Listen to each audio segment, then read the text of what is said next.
fine. We're time traveling. I gave 3, and right now we're only in 1, so we're time traveling fast. Okay, go ahead. Okay. 3 minutes went faster than expected, so let's open up the town work session.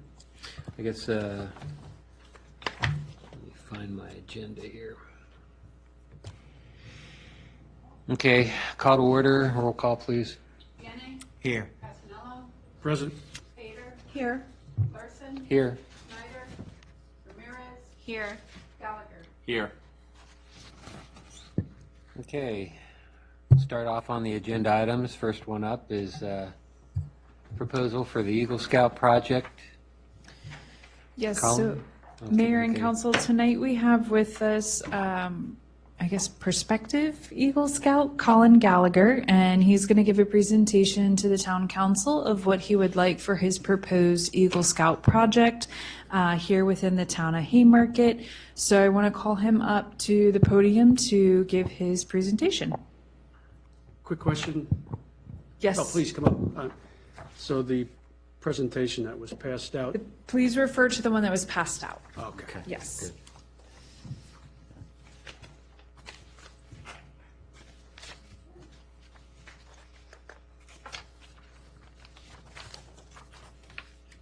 Hello, my name is Colin Gallagher. I live in Green Hill Crossing on 6930 Jockey Club Lane. I am a Life Scout in Troop 1882, and I would like to present my idea for a proposed Eagle project to support the town of Haymarket. My overall goal in this project is to foster a sense of community well-being and inclusivity by creating a lasting space for contemplation and reflection in Town Park. Some of the reasons I want to do this are, for several years, I have been very interested in the study of different religions and theology as a whole. I want others to follow and be curious as I am. I want to support my local community by giving back to the place I've lived all my life, and just to thank them for all that they've done for me.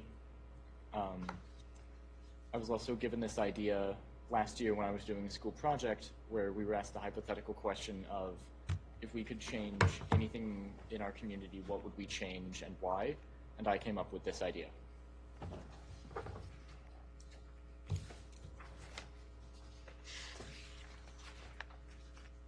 My idea is to build a reflection garden in Town Park that will be an area for reflection and meditation for people of all backgrounds and religions. Benches could be built there, or we could repurpose existing benches that are already in Town Park. Based on the location in the park, it would be a quieter area to encourage the quiet reflection, but it wouldn't be too far out of the way where it would be hard to find, and it wouldn't be a main focus of the town park. Some plants that would be there would be flowers such as tulips, but we would also have greener plants there, leafier things, with an emphasis on plants that last multiple years so as to reduce the amount of maintenance that is required there. Troop 1882 would likely be able to do yearly or bi-yearly service projects there to help maintain and just tidy up the areas as need be. I've proposed 2 locations on a map here, but I'm open to other locations in Town Park and throughout the town.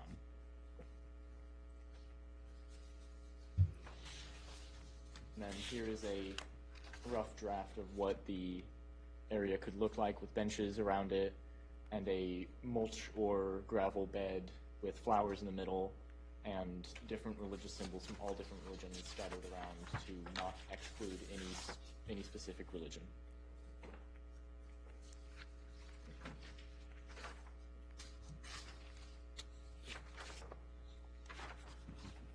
Okay. I guess the first question I have is, what are you looking for tonight? Are you looking for buy-in for it? Because, of course, this is kind of an initial, what I would consider like a spitballing, since we don't exactly have the projected requirement of sizing and everything of what we need to commit with our land and everything like that. So are you just looking to get some type of direction on, yeah, this sounds interesting, would be in tune to doing something like this, or what are you looking for? Yes, I'm looking for interest from the town as well as just permission to go ahead with this and bring it to the Eagle Board. Okay. So one of the things the council could consider is if this is a project that you guys think is a good idea for your town park and would be something you're interested in, we can give Colin the go-ahead to work on further developing the plan, coming up with some sizes that it might be. In his step for the scouting, correct me if I'm wrong, Colin, he'll then take this project and the kind of sign off from the town that we would like it. He will take that to the Eagle Board and he'll start working with his Eagle Board advisors to work through the project and the different steps that they require within scouting. He would keep us in the loop on the Eagle project as he's working through it. And then he is ultimately the leader of the project, and he would work with and direct his fellow scouters in his troop to accomplish the project. And then we also talked about long-term maintenance, and that maybe we could talk through some ideas. Would this be something, a garden that maybe would his scout troop adopt it to help us maintain it long-term? So those would be some of the items that we would continue, he and I would continue to meet and work on and discuss the logistics through. So we're looking tonight. I thought that this was a good idea and an interesting concept for our community. It shows a lot of different religions coming together and focusing on representing everybody in our community. And so I wanted him to bring it to council to receive the go-ahead from council.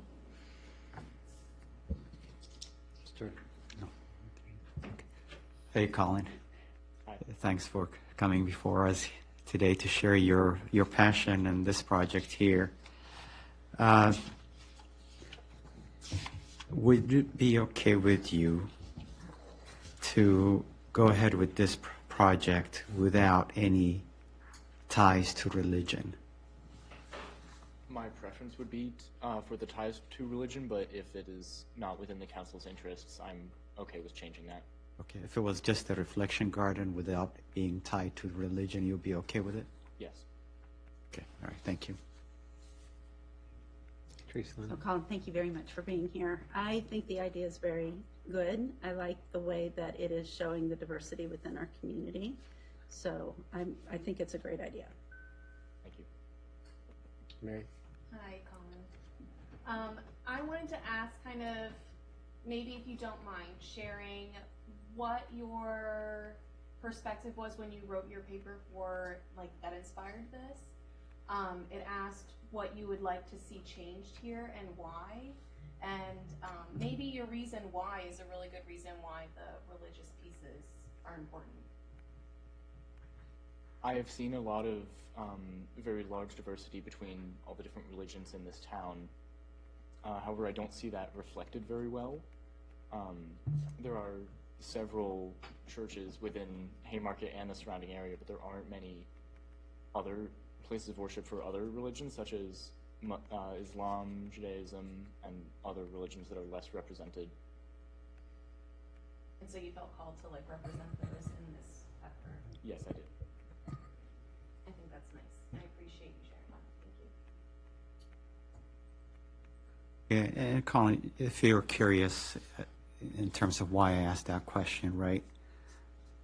It's what is you're proposing or planning is to use a public property, so to speak, right? And usually government and religion, you know, there is some, that's the reason why I asked that question, right? Yeah, and that's a very good point. So that's why, just to clarify, it's not because I'm anti-religion, what have you, right? It's from that perspective. That's Yeah. why I posed that question. Okay, thank you. Thank you for clarifying. No problem.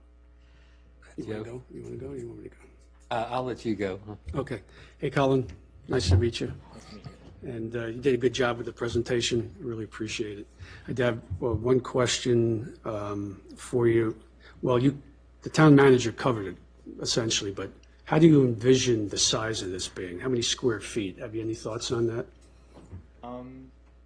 I have not completely thought out the sizing of it, but around, I would say around like 100 square feet, possibly. Okay, so like 50 by 50 or something. No, I'm sorry, not 50 by 50. Don't mind me. I mean, yeah, that would be really big. Maybe where I did the math wrong. Yeah, exactly. No, you did your math right. I did it wrong. But okay, so 100 square feet, that's relatively small. And my question for the town manager is going to be, and don't go away because I'll have more for you. So how does this stack up with some ideas and what we want to do with the park? Yes, so when Colin and I initially met last week and had the discussion, if you look at the map in his presentation, we had kind of discussed that the current proposal is that the town structure at the park is going to come down, the houses, and in its place, we're going to be putting up an open-air pavilion. And so we know that the pavilion is going to go in that location, and so I recommended that he look in this back left corner area over on this side that butts to Haymarket Baptist Church. It is actually, there's some quite nice grown trees there. So this would be a nice area to tuck it there, have some quiet reflection space. I find that Colin picked out a great location by recommending that area. It's a little further away from the playground and a lot of screaming children. So it might be a nice quiet area for respite versus if you put it closer to the playground. As an alternative, I did recommend that he look at the front left area of the town park. This is a little closer to the road, so you're going to have the traffic, but I do think the back left corner is a nice area to keep it reflective versus loud. It's flat up there. You have nice trees that have, flourished. I don't foresee in any of our plans that this area would be overly impacted by construction. A parking lot is not currently proposed to go there. The only thing that we've kind of looked at in this area is a walking trail, and that might be actually a nice feature to have located near or right off of a walking trail. Okay. And what do you need from us? Would you need a directive, or is this something we would have to vote on? I think a simple directive that council's in favor of this project being proposed, and for Colin and I just to work together on all the logistics of it. And certainly I would encourage us to invite Colin back to give us updates and keep us up to date on what he's doing and where he's at in the process of getting his Eagle Scout project. So now I have questions for Colin. Okay. Yeah, thank you for the Back answers. to you then. So Colin, when do you think, or first of all, how long do you think the process would take before you'd be able to start? Any idea? To be able to start it, Yeah, I do not have that answer for you right now. I can definitely get back to you on that. okay. And look into that. Yeah, you can work with the town manager, I gather, on that, and get a sense of how long do you think it might take?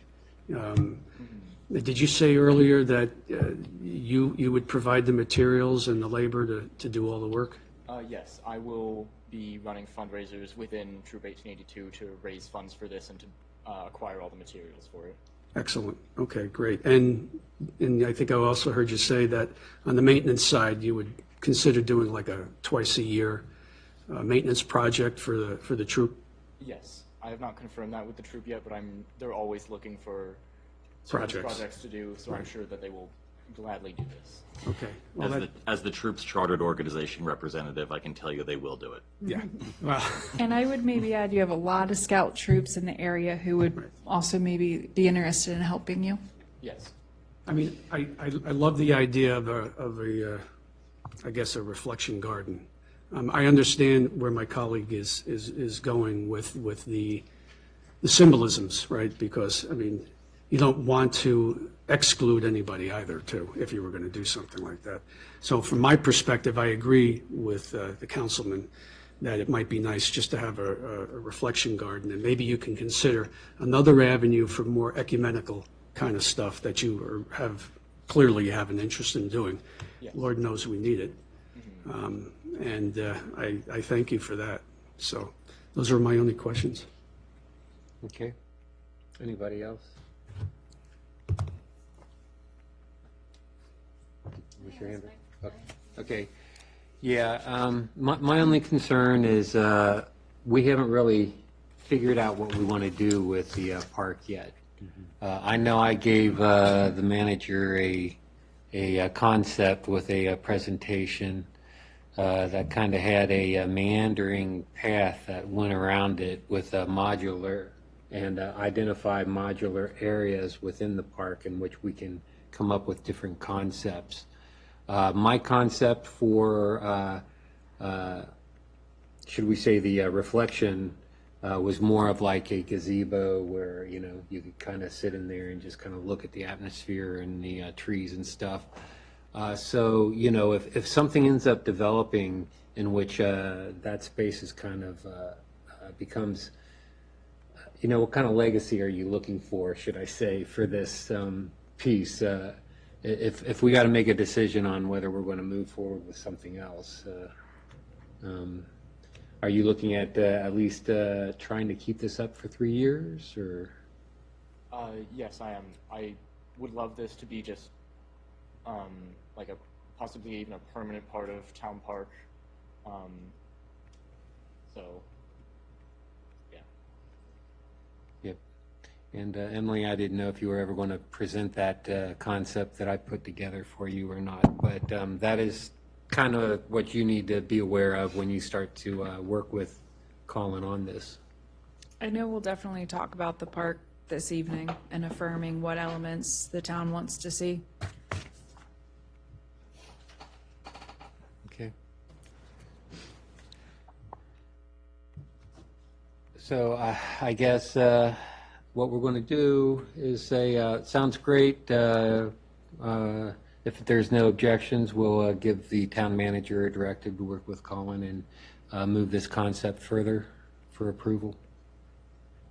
Concept with ties to religion, without, or what's, I mean, we need to, Joe, you know, I mean, my vote would be a reflection garden. reflection, yeah. Because So, then anybody could go there, and So that needs to be regardless.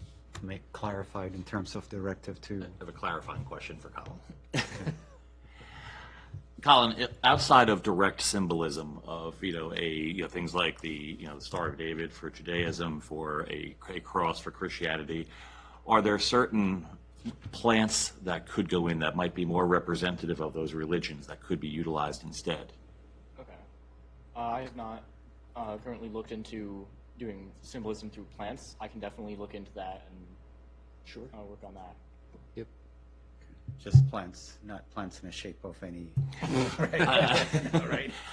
Manicuring them, Yes. right? So I think an interesting concept to blend a couple different educational things together is if Colin's able to find plants that are representative of different Christianity, Judaism, different religions, then maybe a small placard could be designed. And I think it would be of importance to say, this species of plant is this scientifically, this is what it is, and it is a symbol of blank. I think that's a very small thing. Much like you have a state plant, I think you could have that small reference there without it being overly done through symbolisms. Yep. Well, let's see what it looks like. And hopefully there's some indigenous plantings that can reflect all these religions, right? Because of the way they've kind of formulated within different areas of the world. Well, I'd be curious to see what Colin is able to come up with now that he has the green light from us and some feedback from us, and see what he proposes. Maybe, Colin, if you're able to maybe come up with 2 different concepts to see, or, like at least in terms of decoration or plant choices or things like that. Yes, I can definitely do that. That's what I was going to suggest, noodle on it and come up with a couple alternatives, and then present 2 or 3 for us to kind of look at, and maybe one's going to hit it out of the park, or we might blend something. So, yeah, because I think it's a great idea. And I personally think that anytime that we can bring people together from different backgrounds, and open up a conversation for acceptance and love, I'm all about it.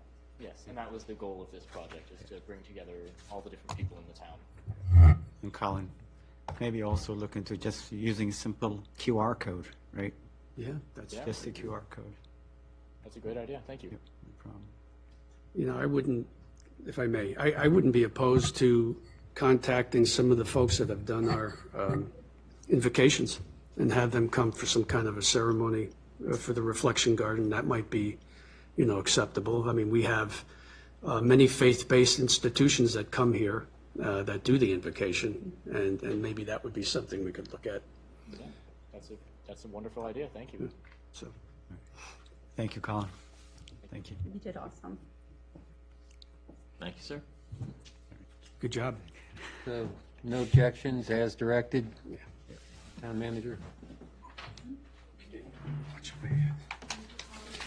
Thank you.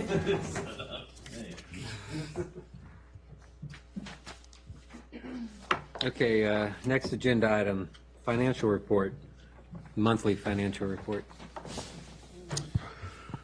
Good evening. Good to have you back, Joe. No, In good person. evening, council. Council. Well, a few things I want to discuss tonight on the budget. Currently, the budget you're looking at was as of last Wednesday, because we do turn in the agenda packet a week before. In the budget discussion, I'll come and bring up the numbers, but we definitely have some updated numbers to share with you guys tonight. One of the things I do want to bring to everyone's attention is that I was contacted by our banking institution, VNB, and the fraudulent check funds have been recouped and refunded to the town. Which this means is that we will be resending back the money that Versa had funded us for the purchase of the vehicle. It's great news. I believe that the case is moving forward, from what the chief has informed me. But the good news is that our bank was able to recoup those funds and put it back into our account. That has been confirmed as of this morning.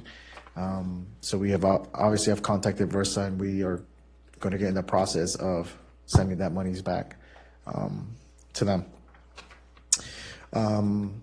I don't know if there's any specific questions on the actuals, as I know that during the budget we may kind of talk about them as well. The town manager and I are currently working on a new lease for one of our tenants, current tenants. Hopefully we'll get an answer from them within the next couple weeks. In the item also, you will see the increase in the police department, as discussed earlier today, on the legal services, but we will keep you posted on that too. We'll kind of talk to finance about some ideas as to what we would amend or move funds around to offset that cost within the department. Yeah, and if there's any specific questions, I'm here to answer them.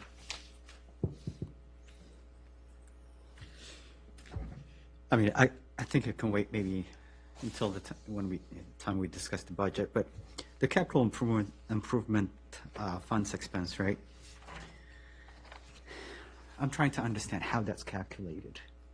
I know it's been static, that's what's under budget, but is it possible, unless it's going to take a while, to kind of explain how that's calculated?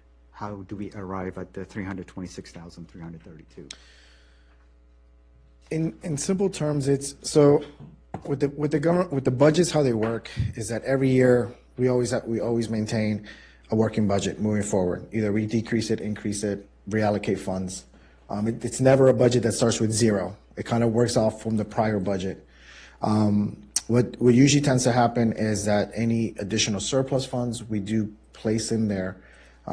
There's ways of doing it, but the councils in the past and current council, we usually try to bring forward what we think we may execute in the current budget, but it doesn't mean we won't. As you will see in the budget discussion, this, even having the CIP fund expenditure doesn't really cover the 5-year CIP plan. It's, in a way, it's kind of like a wish list of what we want to do. It doesn't mean we'll really address them. But as far as the CIP funds, we always want to give ourselves some room to be able to address certain programs, certain workloads or projects. This year, though, obviously this year with this such a the heavy positive surplus that we've had, we've actually are going to start using kind of the carryover, which in theory, if we didn't use that carryover, it would just go right into the CIP funds anyway. But what we want to do is kind of distinguish what projects specifically we want to address to be more transparent when it comes to how we're going to fund some of these projects going forward. So this is projected surplus? It's not surplus. Let's make a correction. These are funds that we are setting aside to address capital improvement projects. But with that being said, a capital improvement project, kind of when we hit the pandemic here, one of the first things we did is we stopped any work that wasn't really in operational sense, meaning any projects, any wish lists that we wanted to do, any additional equipment that we wanted to purchase, those were put on hold because they weren't necessary. They were a want, but it wasn't a necessary purchase. And in essence, what that did is towards the end of the year, we luckily came out with a positive surplus, and it just created more of a reserve for us. Okay, but at the end of the day, you're comparing income and expense. If income is projected to be in excess of expense, you're putting that amount into that. You don't want to think of it that way. That's not how you want to think about it. But that's how it's calculated, though. It's not, because what it means that council could tell me, say we have surplus of $100,000 on meals tax. They can say, okay, well, instead of putting in CIP, let's spend it on a new car. Okay? But what this council is trying to do is get back into being conservative on the funds and just putting it back into the CIP, because we know that at the end of the day, when the budgets are complete, they get moved into reserves unless we need to use them. But they're not a surplus. Our goal is not to have a surplus. Our goal is to make sure that we have a balanced budget that we collect and we're spending appropriately. Okay, all right, you're not referring to it as a surplus, but it's, again, you're comparing income and expense. The excess amount is going into that line item, right? Isn't that correct? So so currently what we have, yes, if we always start with a capital funds expenditure to address the CIP. Yes, that is an expenditure. That's how it has to be seen in the audit every year. The accountant wants to see it that way. But when I do amend the budgets, because we have additional revenues that came in. This year, for example, is meals tax and also our bank interest rate. We chose to put it in the CIP because that's how we've done it in the past. But we could always create a reserve fund. But at the end of the year, our auditor will look at it the same thing. Either you put it in your CIP or you move it into your reserves. I'm not trying to say, make it seem as if it's wrong or right? I'm just trying to have an understanding of what that line item represents, right? And again, I think it is the excess revenue or income, right? That's where it is not excess, because that CIP fund expenditure ties into our 5-year CIP plan. And that's why I state that maybe we should once we go into the budget discussion, you'll kind of see that, and we'll allow the town manager to kind of explain how that works. We always want to, there's projects that we have to do, and some that we hope to begin and complete. So we always want to fund that line item so we can address those projects. But it doesn't mean that it's a surplus. It doesn't mean that it's just money to kind of use for whatever. There's specific projects that it is meant to be used. Okay. I mean, the way I look at it, we're putting it in that line item to make it easier for us to access, right? And if we take a look at the actuals, right, out of the 326,332, we've only spent 9,870. Correct. Right? And I know we talked about maybe some additional expenses to go against that line item, but But, okay, we can discuss it during the budget. Thank you. Any more questions on the monthly report?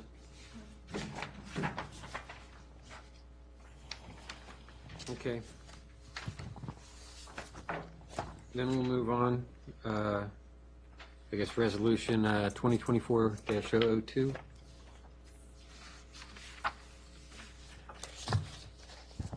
Coming around the dais is an additional handout for this discussion item. So to give a little background, the town staff has been working diligently on some improvements within Town Hall to continue to enhance our professional image as well as our workspace that we're bringing our customers, developers, and other, I would say, clientele in to meet with us. We're trying to make Town Hall a very welcoming, open place for our community. So with that, we have recently done a little bit of touch-up paint to Town Hall. We freshened up the paint a couple years ago.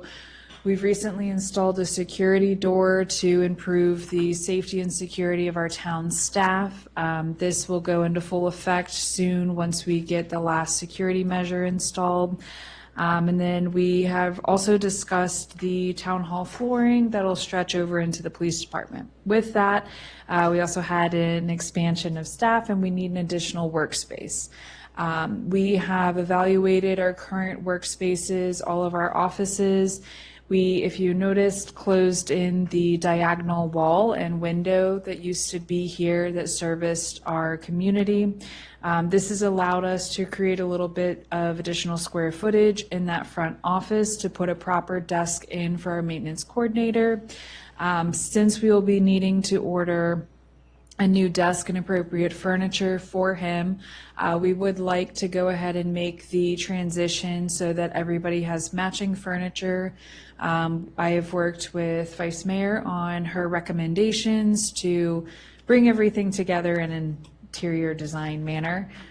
So we would like to match the existing conference room table and chairs that we have in there, as well as what's existing in the front office where Alexandra sits. So this would be a gray furniture. We've priced everything out with the shipping cost included. It is at $9,500. While this is under the spending limit that I have, I wanted to bring it to council because I would like to use the proffer funding.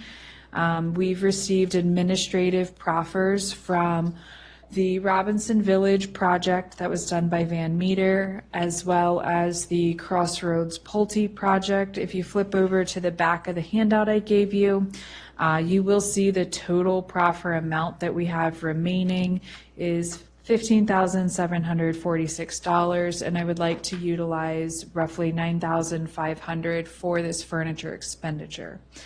In case anybody was curious, all of our existing furniture, the 4-desk, will be moved over to the police department to be reutilized, hopefully after July 1, with some modifications that might happen over there. So Chief and I are working together on that. In the instance that Chief is not able to repurpose those, then we will appropriately surplus them. I'm happy to take any questions, but the budget amendment reflects this change that we would like to do. Any questions? Any questions? I don't have any questions. I fully support it. I think having a welcoming space that reads professional. And one of the nice things about the furniture we picked out, while they're roughly the same size, it's a lower profile feel, so we'll create a little bit more movement room in some of our shared offices, especially in that front office where we'll have 3 individuals in there. But we've measured it all out, and we think it'll be a very beneficial workspace, and certainly it will be nice for Matt to have a full-size landing zone for when he needs to do his reporting and other documents. Makes sense. And go ahead. I'm sorry. Mary? I appreciate you guys using our one-time funding of proffers for this one-time expenditure. I think that's appropriate, and I do think that it is going to be utilized to the best and supportive ability of our staff.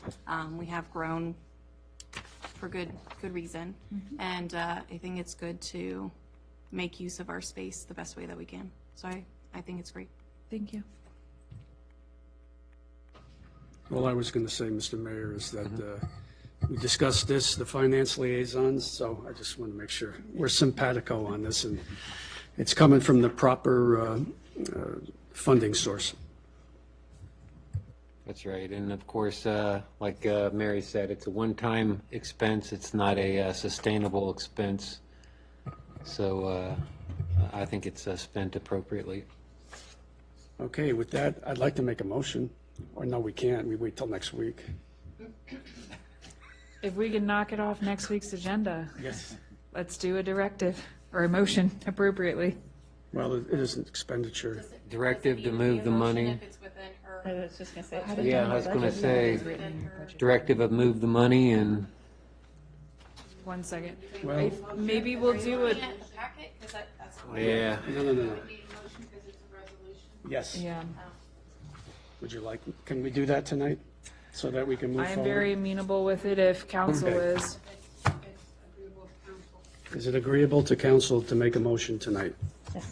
I think it's transparent enough. I don't feel we need a voice from the public on this. Usually, the reason we do this in work session and activity in the town session is so that we can get citizen comments. I don't feel that, I think that would be too much of a micromanage for citizen comments for this. So it's still transparent enough. I feel we can go with it. The expenditure is within the threshold of the spending policy. Yes. That the town manager can do. The issue is the resolution. Well, if there is any chance whatsoever that a resident may come or might come and address the town council about this, I would say, let's hold off. If there is any chance, slightest chance. Okay. We'll make it a 30-second item on the agenda that's fine. for That's town hall. I feel that's fine. Okay. You're welcome to object. And all I need is one objection, and I will pull it back. So Okay. That's unlikely, but we'll do it next week then. Sounds good. Next item 4 on your agenda, you can strike and remove. We took care of this during closed session appropriately. Ooh, I like that. Moving right along. Okay. Next item, you ready? Sorry, I don't want to steal your thunder, Mayor. That's right, my thunder. I manage the agenda. Next item. Go ahead. Okay, Take it away, I'm- manager. I'm passing out the most current, up-to-date survey results. So we talked about and discussed our last work session. We wanted to put out a residential trash service survey. So we put this out. I've printed the results as of this afternoon. The town has had 127 respondents. This was sent out through our HOA channels, in our town newsletter, and on our website. So what we tried to do is while this is a very public survey platform, we tried to keep it very much close to our residents responding versus the greater community, so we had a more accurate response. I think what you'll see in the survey results is our biggest question was, do our residents want 2-day trash pickup a week, or would they be open to having 1 trash pickup a week? And on page 3, you'll see the breakdown that we do have 61.6% of our residents being open to once a week alternative schedule, and we have 38.4% who would like to see it remain. You'll see additional comments that were added on this question number 3, as well as question number 4, if they had additional feedback to share with us. So the general consensus is, with families, twice a week is very beneficial. With families, twice a week is very beneficial, especially in the summer and during events.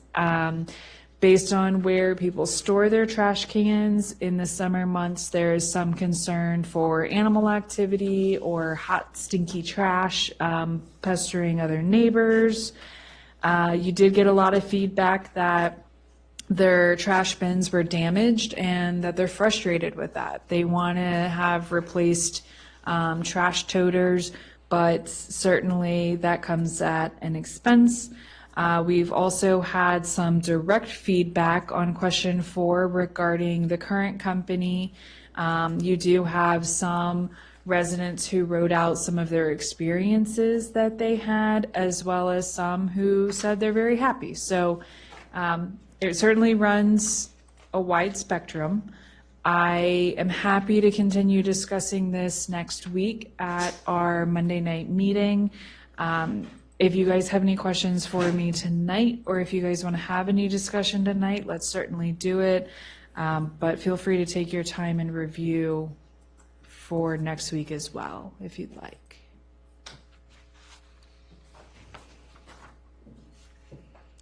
Okay, I'll start off. I see something really quick just off of the perusal here. I got to look at it a little bit deeper to come up with more questions, but this may be a question that's needed for next week when we go through pricing, and that is if we do go down to 1, we have some people talking about how there would be overflow on the garbage in some situations.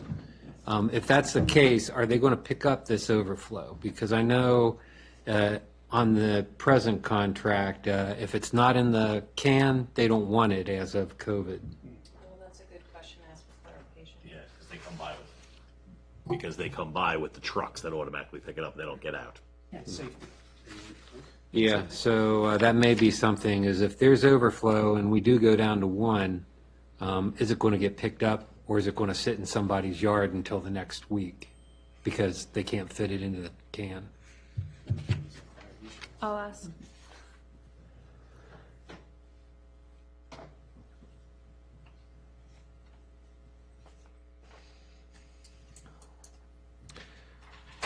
That's the only thing that struck me that needed to be asked with what we discussed in closed session.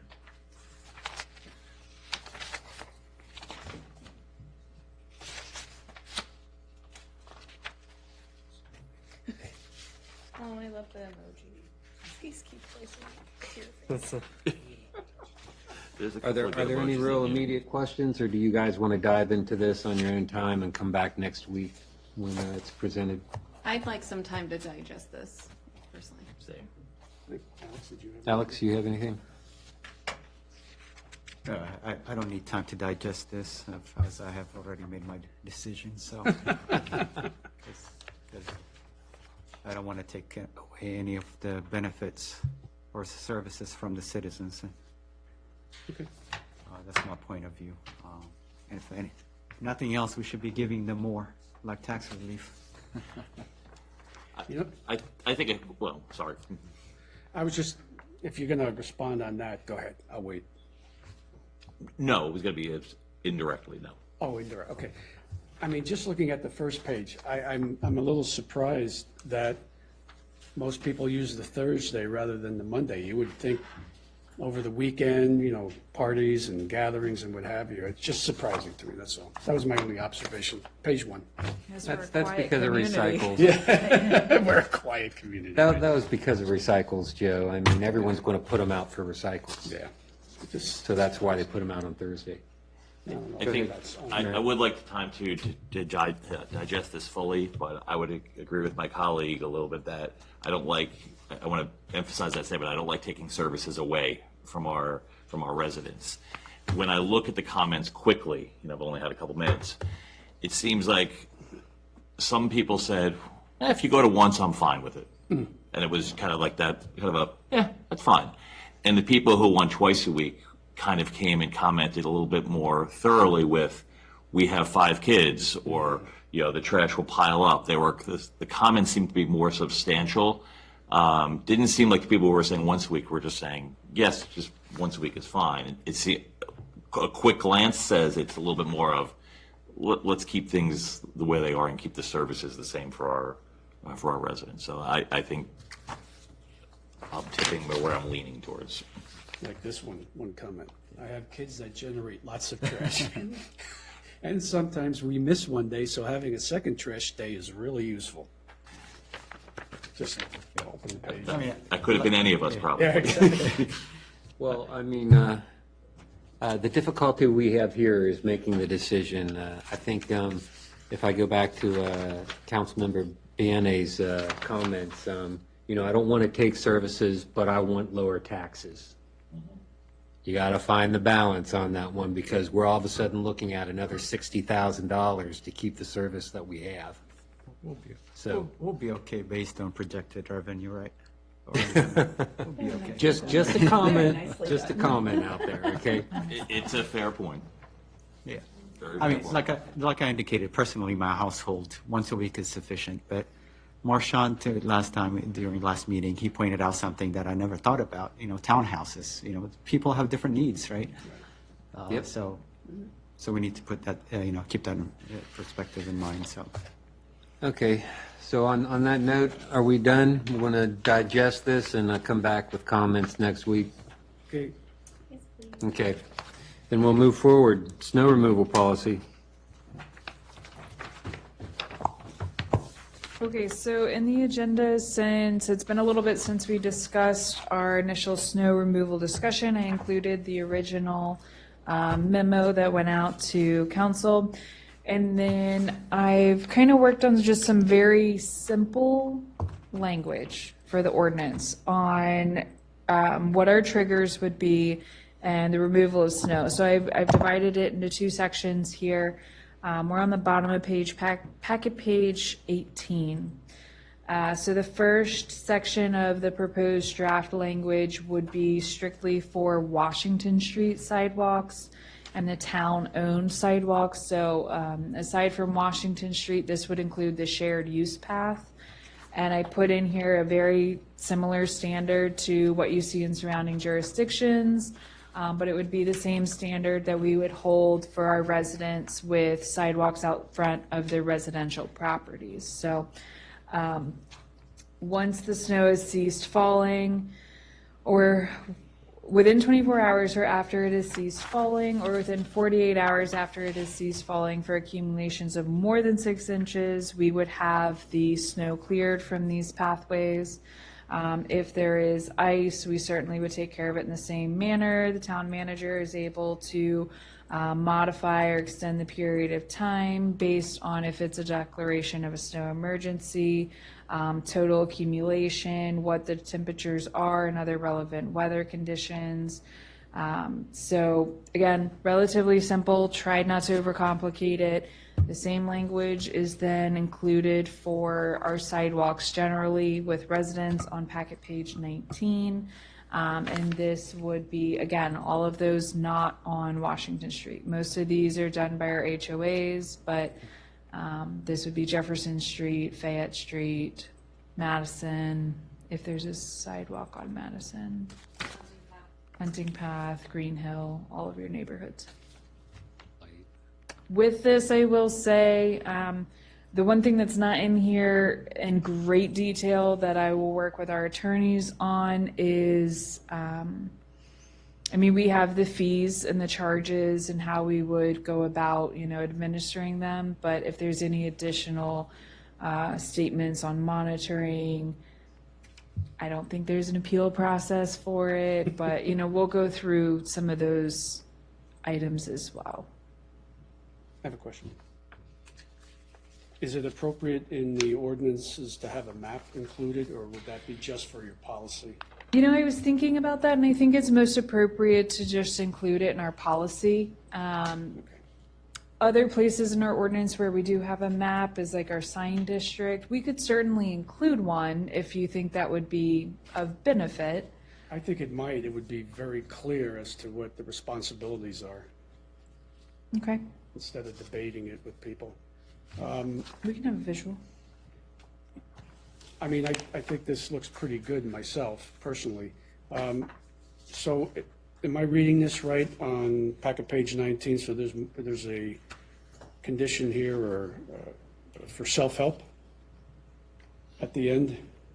We're saying after notices, you could prescribe the owner or occupant of the property affected by the provisions of this section shall fail to abate or obviate the condition, the town manager or their authorized agent may do so. So that's essentially self-help, and then we would And there's provisions for that. Correct. One of the things I kind of specifically wanted to talk with our attorney team about is the monitoring of it. If there is a preference to put in the ordinance that the town manager or his or her designee, because I will tell you there's going to be a lot of times where it will have to probably be a designee who is already here safely in town, and that might, we will have to see what that looks like. So, Well, that makes sense because you might not be able to get in here. right, we might not be able to get up here, and then certainly we don't want to take away resources from our public safety, but if it's again, depending on the state of emergency or the amount of snow, we can go through that process, but that is one thing I wanted to talk to our attorney team about. In a way, I guess what a lot of feedback that we've heard from surrounding jurisdictions is snow policies are great, but when it comes to the enforcement and the monitoring of them, that's the biggest hardship that they have. And it comes down to, if you don't have a maintenance person on 24/7, or if you don't have someone staffing, just making sure that we're meeting those deadlines that we put forward. And I don't think we want to go any more lenient on deadlines. I think delineating the responsibilities is critical on that. Mary? Speaking hypothetically, since I don't know what you think would be best, let's say if you did delegate this responsibility to a staff member who lives in town, how would we approach compensation, considering that it will most likely be after hours, or if this government is closed for business? How would we approach that? Is there such a thing as like hazard pay in like policy, in place in policy or anything like that? How would we approach that? Overtime. It would go into overtime category, especially if the town hall office is closed for a snow emergency. Lately, how we do it is if there's any kind of snow and it inhibits any of our staff from coming in, we go into a telework policy. 90% of us, and actually all of us, can telework to a degree in what we're doing on our side of town hall. We are very fortunate that we do have a staff member who does live in town and is able to help us out on certain occasions, but would be compensated appropriately for any after hours, after the core hours, weekend hours would be appropriately compensated. Okay, I would like to also ask, is that, would you be open to adding that to like a policy for?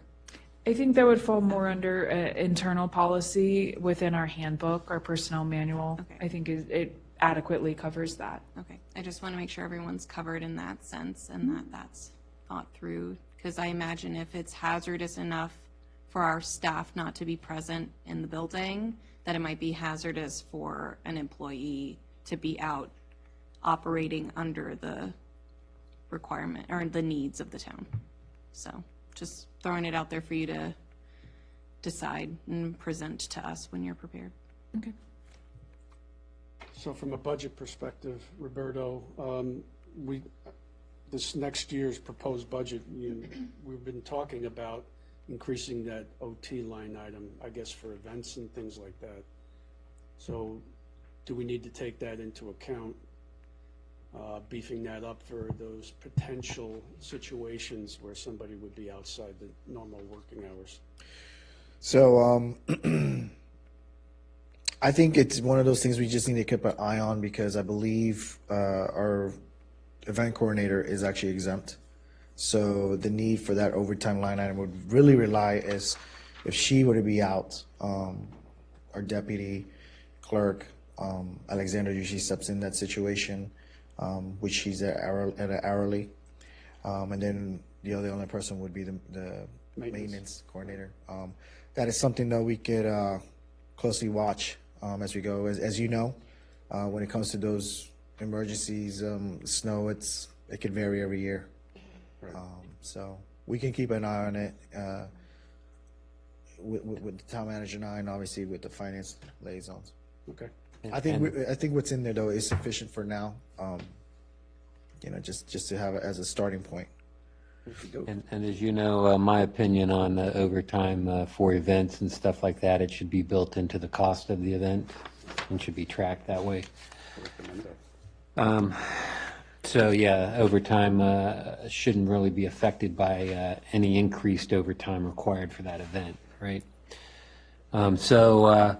I see you got a lot of numbers in here, so I'm assuming you are going to be putting this on a yearly life cycle of editing the policy Updating. for updates, for numbers, since the costs are going to always change. What I'd like to do, I don't think the policy itself should need to be updated annually. I think that it would just be something that's included in your budget, that each year you're going to discuss that line item. Because if the policy is that the town is going to take over the maintenance of the Washington Street corridor sidewalks for snow and sleet, et cetera, then that shouldn't affect, the policy shouldn't change annually, right? I mean, if it's, Giving us these numbers okay. to discuss. the numbers, again, the numbers, I only included that again because I could not remember if Councilmember Gallagher was with us when we had the initial discussion.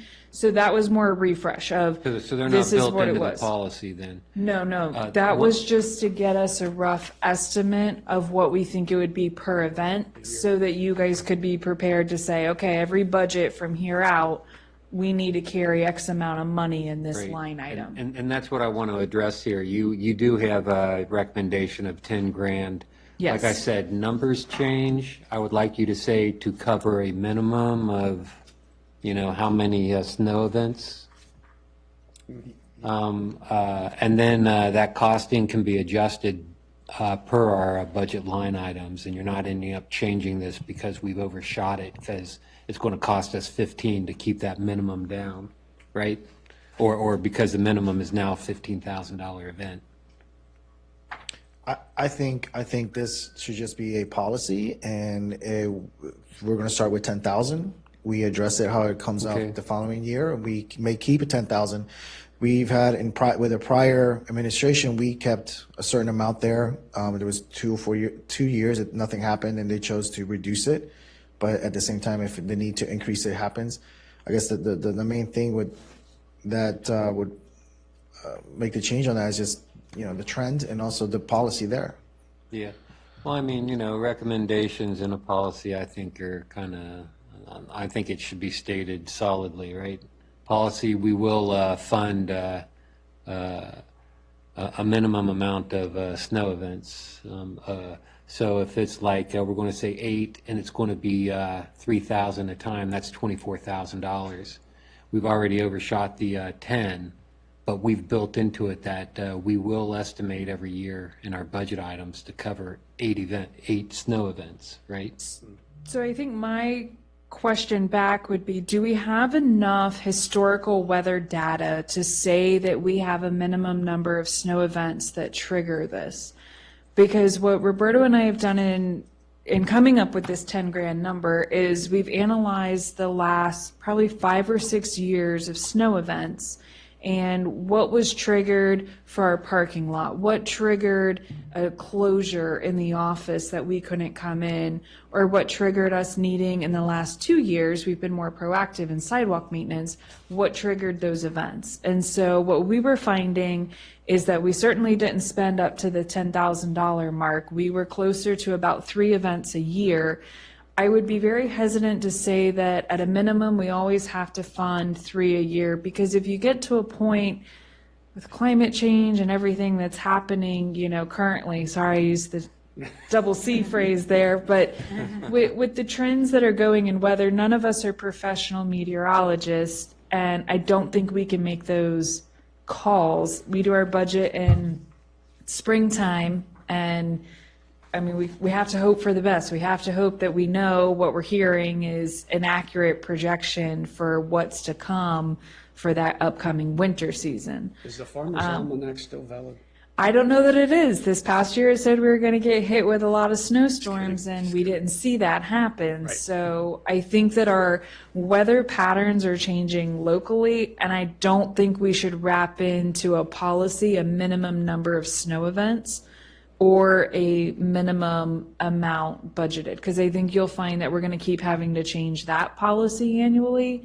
However, if we say in a policy that we will maintain this, we will take care of this, then as our treasurer and our finance committee, we can track what are we actually spending, what events are actually happening, when those events happen.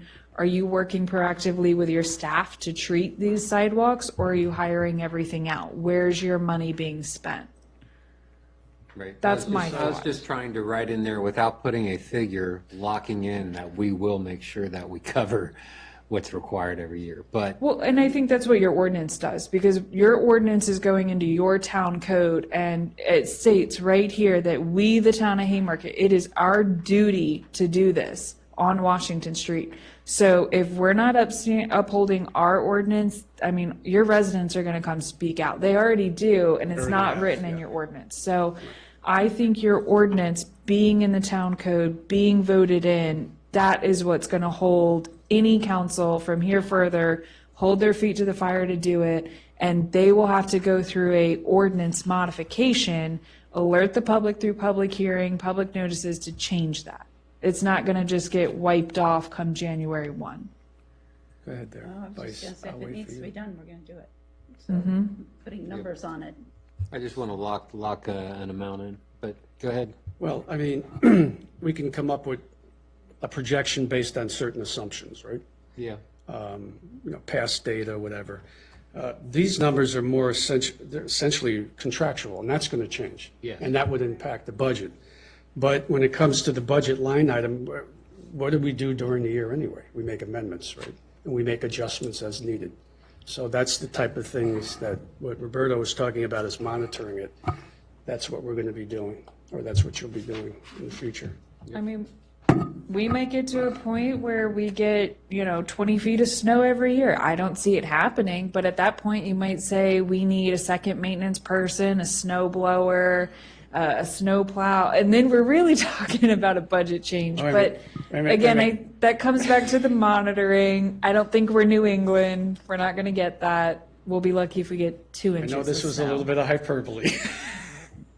I don't want to give you an agita. Yeah, no agita tonight, please. That's right. But on Wednesday. Okay.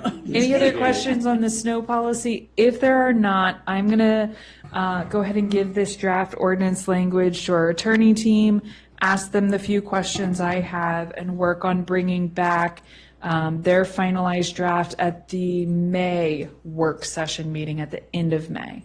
Okay. Okay. So the goal is to get this adopted, noticed, and in place by, let's say, October, in case we Later get an than- early snow. No later than. Yep, we'll get it done. So May work session. Okay, everybody good?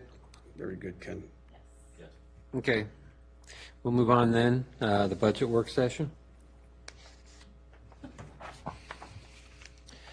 Since we have no questions on that, we'll move on to, oh, man. Okay, Roberto, take it from here. Okay, so tonight, it's kind of, I did reprint the new budget. It's the same one you guys have in your packet. The only thing is that on the new one, on the actuals, you have a more current, actually as of today, this afternoon, numbers. The biggest changes obviously are the business license tax as of tomorrow is the due date. We have already surpassed our budgeted amount. We also are trending to be higher on our meals tax as well. If I believe with these numbers today, we were looking about 1.4 million, rough estimate by the end of this fiscal year. We do have this budget is continuing to be worked with using the assumption that the tax rate will stay the same at 0.111.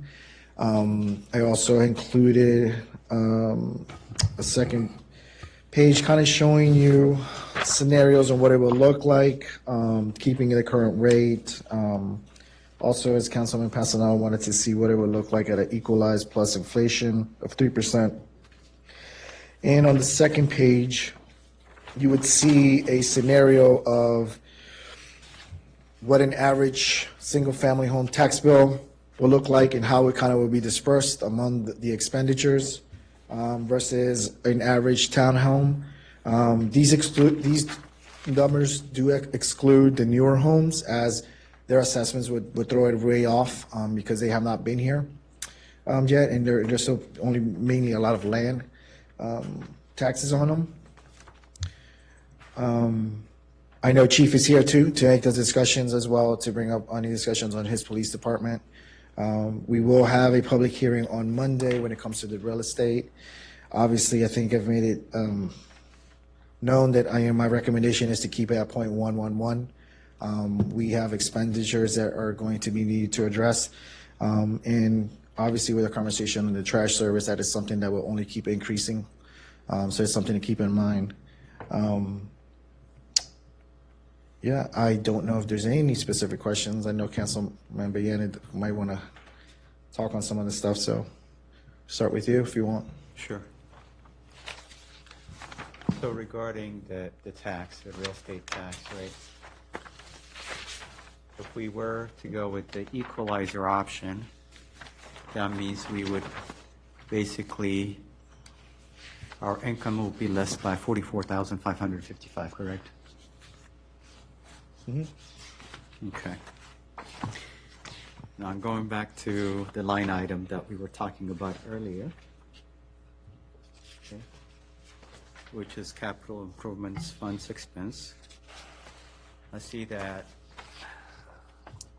current budget is shows us 326,332. The proposed budget is less by 179,702, making it 146,630, right? So if we were to go with the equalizer option, basically that line item would go down by 44,555, correct? Yes, because I would not want to hurt the operational budget, the overall operational budget. So again, at the end of the day, that's the excess money. We're comparing what we're getting in income, comparing it with expense, and the excess income is going into that line item, correct? It's not excess, because then go to your CIP fund, 5-year plan. And for 2025, fiscal year 2025, we have potential projects that total of 1,826,702. That does include, per discussion with the town manager, we may be moving the Haymarket Park sidewalk into the next fiscal year. Still unknown as to when it starts, but we may be having that conversation. But to address your question, that line item is specifically built to address some of those other items in there that the carryover nor the ARPA are actually addressing. For example, the administrative office modifications, the security camera system for the museum and for town hall, and some of the town sidewalk repairs. So this is where I guess the way you got to see this is that line item does exist, but it actually does tie into this. Though obviously this schedule, this plan has more that, there's more needs in it, expenditures that we are putting funds for, obviously because we cannot and we can't do all the projects at the same time. But the hope is that if there is an opportunity to address that, the funds are there to begin the process on it. Okay. So that amount, the specific amount, 146,630, where did that come from? That came from the last year's carryover and then reallocating the last year's carryover and the last. So I guess it goes back to our budget does not work that we begin with zero. We take last year's budget, we bring it over, we show the increases, we reallocate funds where we're going to. Obviously, the expenditures this time, I said, to make sure the projects are being done, let's take some of this carryover. Instead of using carryover for a refund, let's use the carryover to address CIP items that we haven't. Yeah. So what I did with the remainder is that we reallocated for the 263,000 for the police officers, for example, to offset some of that cost. But I still wanted to leave a CIP expenditure line item because I know we have other projects that we hope to get to or just have the ability to address. Okay, I understand. Okay, that money, we can use it for that, capital improvements in this case, right? I understand that. But that amount, again, based on what I'm seeing here, we arrived at that is exactly 146,630 by comparing income and expense, right? The difference goes into that line item, meaning, right? That's how it's calculated. Correct. Okay. So I just don't understand your point on it. basically, that is, my point is the excess income or revenue that's going into that line item. Yes, we can use it for capital expenditure, whatever. I don't have any issue with that. Right. I'm just trying to understand where it's coming from. And to my point, if we go with the equalizer option, that line item will be reduced by the 44,555, right? Correct. Meaning we still will end up, this is a proposal, this is projection, we will still end up with excess income in compared to expense, correct? Correct. Okay. Or if we made a cut elsewhere, Yes. it would be captured there. Yes, exactly. Yes. Yep. Of course, I'm already thinking about that. Yep.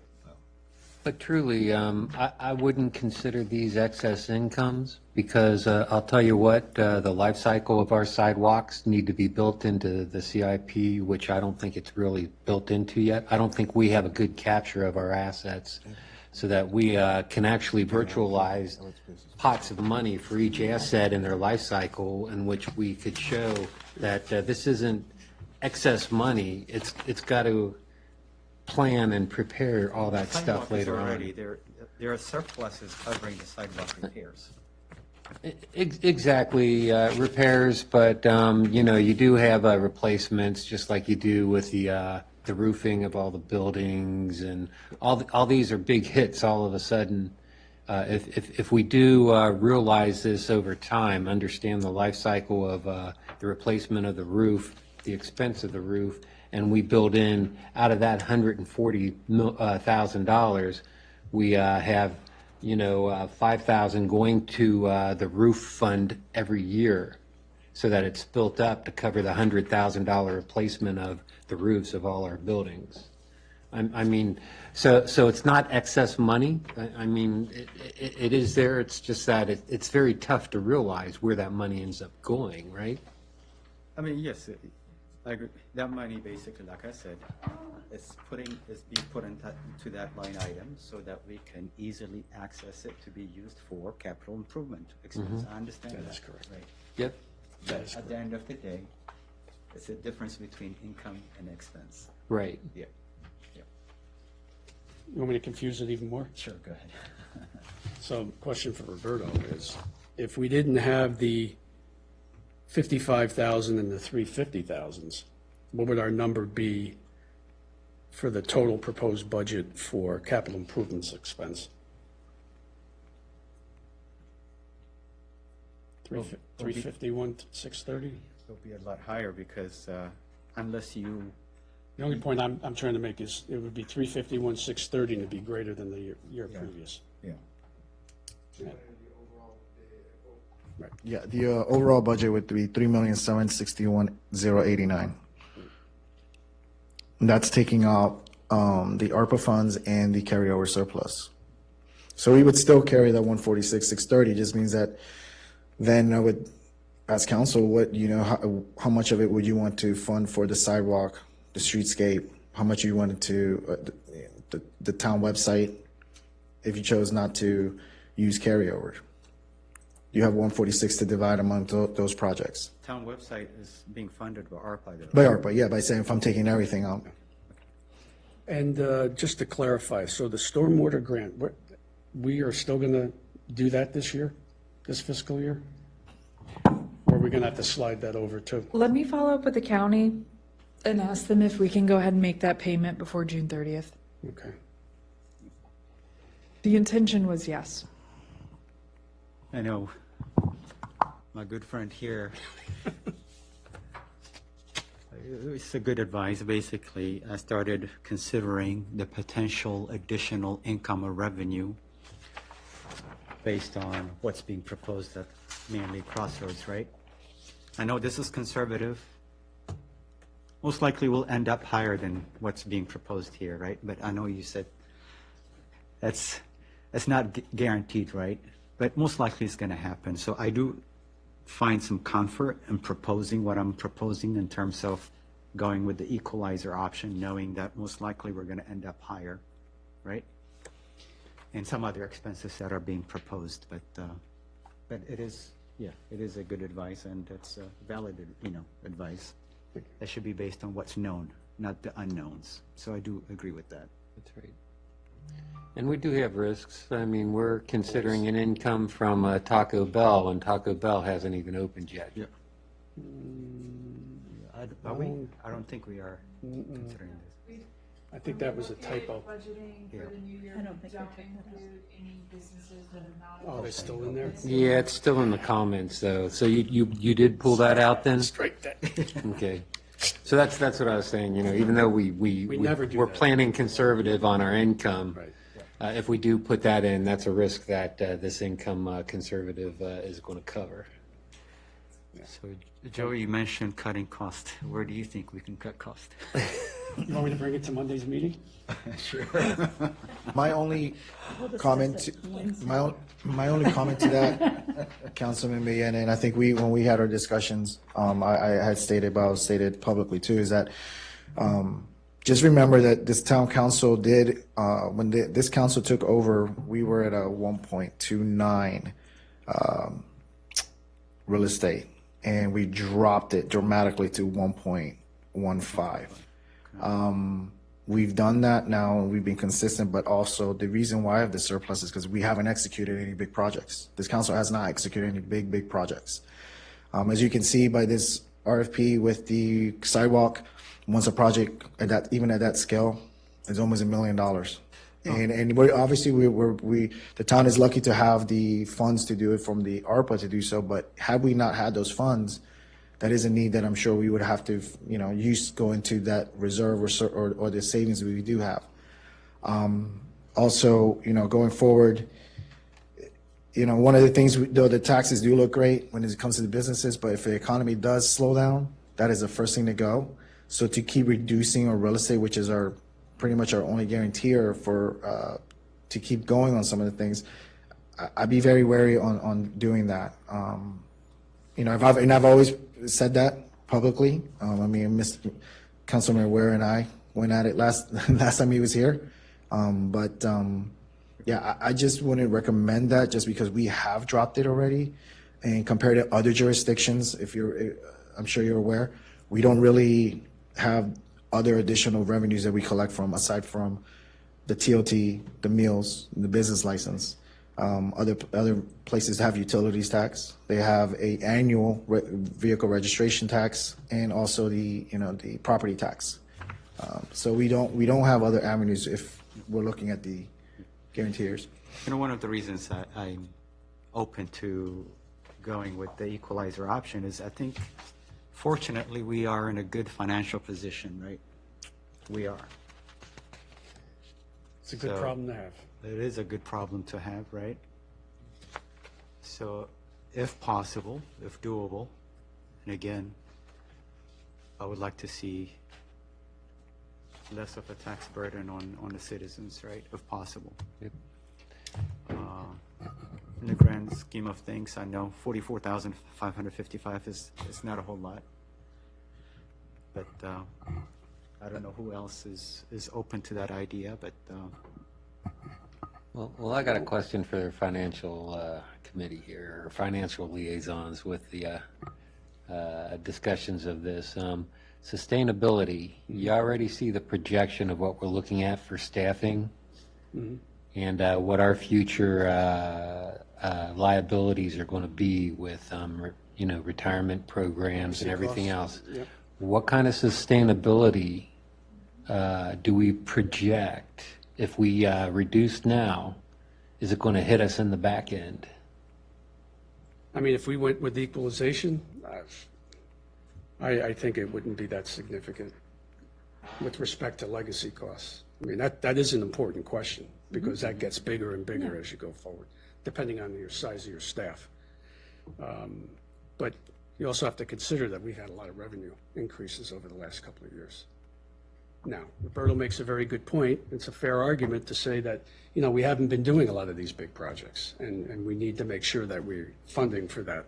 That's one of our missions, right? It's part of our mission, fund for the future. But there are opportunities here where you have other places where you can make cuts, possibly. I won't mention what they are because we've talked about that before. That could offset some of that, offset some of the real estate assessment or costs. My proposal would be equalization, get us into a rhythm, a cycle of equalization with CPI, if we could, because then you're absorbing those additional costs, right? You're able to fund those additional costs relative to the inflation. So if there's a way we could do that, that might be a consideration. Mary? I'm curious, Roberto, could you enlighten me a bit on the situation with assessments? Because I feel like the reason we have these debates about the tax rate is due to assessment increases. So if we want to continue projecting, which is the intention of a budget, and we want to look forward to future funding, as we say, how long or will it forever be influenced by property assessments? So since I've been here since 2017, the town has seen an increase, rapid increase, especially the last 3 years when it comes to assessments. I could tell you that this year at the flat rate, it wasn't as bad as the past 2 years, meaning on average, single-family home is anywhere between $20 to $30 more a year. I know that the county is now in talks of reducing on their end, which is the bigger chunk for real estate for residents here is the county. Their taxes are a lot higher. But then again, the one thing that we do have that the county, chief won't say this, but the county isn't able to provide due to, we know how it is a police department. One of the things I've seen here too that's one of the things that draws a lot of people in is the fact that we have our own police department, the security, the safety. But as far as assessments, yeah, we will get to a point where we, not necessarily plateau, but it won't be as a significant jump that we have seen in the past 3 years when it comes to assessments. I started seeing it this time around. The homes are not assessing as high and as quick as they were in prior years. So that's another thing too to consider when you're talking about, you know, what rate you want to be. Because I was here in 2017 when they did increase the taxes, and they did that in order to, you know, keep going with the projects and the budget, but we're not there. So. I think I voted against that. Thank you, Roberto. I appreciate that insight. I do kind of want to underline one of your statements, though, where you said the assessments are likely to get close to plateauing, if you will. So I want us to be very careful with the tax rates that we're proposing and assessing and projecting forward, because I think that we have seen so much growth in our town, especially in the last 3 years, which is great and beautiful, but we need to accommodate that growth and that need that comes with it. And I know that there's still room for growth left, and there's projects that we really need to tackle, you know, not just immediate ones like the park that we're looking for. You know, there's things that the longevity, the future that we see for this town that we need to honor as well. So I really don't want to be up here and have to make that difficult decision of, oh, we can't fund this with the rate that we have to up it. Like, I don't want to ever have to do that. So I wanted to underline that statement from you, and I appreciate that perspective, so thank you. But we are increasing our taxes effectively. It's an effective increase based on the assessments, so they will go up. They will go up. I just want to clarify, though, we are not doing that. The assessment The is, assessments are being controlled is- by the county. right, so I just wanted to make that clear. That's We true. are not increasing it. That is not an assessment we have done. If we make no change to the rate, it's still an effective tax increase. You get hit in the pocketbook. Your rates are going to go up, no matter what. What you pay to the town goes up. And I don't disagree with your statement. I just wanted to clarify that we did not cause Have to that. be sure, it's still an effective tax increase if you do nothing, if you don't change the rate at all. Yep. So, people say, we don't change, we're not charging more. We kept the rate level. We didn't change it. Well, that's true, you didn't. But your assessments went up, so your effective tax rate is still higher. You're still paying more. That's the only clarity there that I think people need to understand. So, And for clarification, if we do go into an economic downturn, if we do have assessments that suddenly do decline, and some of us were, Yep. some of us moved in here in the wrong year and saw that, then effectively we would be, if we had to increase the rate down the road, we would be and using the same logic, we could keep it the effective, right, spend at the same levels. If we had to raise the rate at that time. yes, yeah. I mean, we might have to cut expenses too. And, of course, I mean, it's not just the revenue side. of course, It's yes, the expense side too, that we'd have to very hard look at, yes, of course. which is what that's why we have a budget. That's why we also do kind of simulations, right?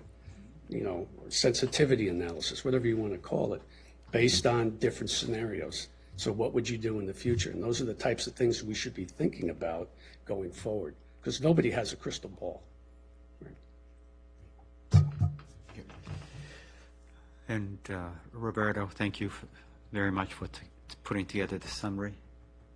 Can I ask you one more favor? Can you add maybe last column, percentage of proposed budget? On on the summary page, the Summary, front yeah. page? Yeah, Yeah, percentage of proposed budget. I could do that. Okay, thank you. No problem. I just want to make one more comment if I can. Go ahead. All right, are you done? Yeah, sure. All right. So what we're doing here also, we have to remember is we're building and developing a budget for next year, right? This council is only going to be on that budget for 6 months. We have to be cognizant of what we're doing for the next council as well. So that's the only comment I want to make about that, thinking about going forward. We want to make sure we leave the next council in a good position to succeed, as we would hope previous councils did for us. And, I know that sounds kind of lecturing, but it's really important, and I think it's a distinction we need to make.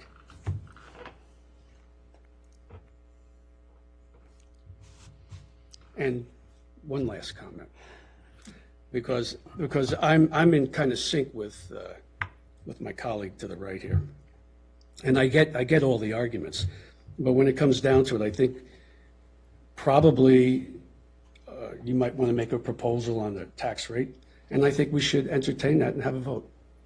If you want to do something like that, I think that's only fair. Now, Roberto will get a little uptight about that, but, the council makes the decision. They make the recommendation. Before we go into proposing any motions or we're not anything, gonna I do don't that think we tonight. can in a work session. Roberto, I didn't say that. what was the per household increase that we were looking at if we did the flat rate of 0.1111?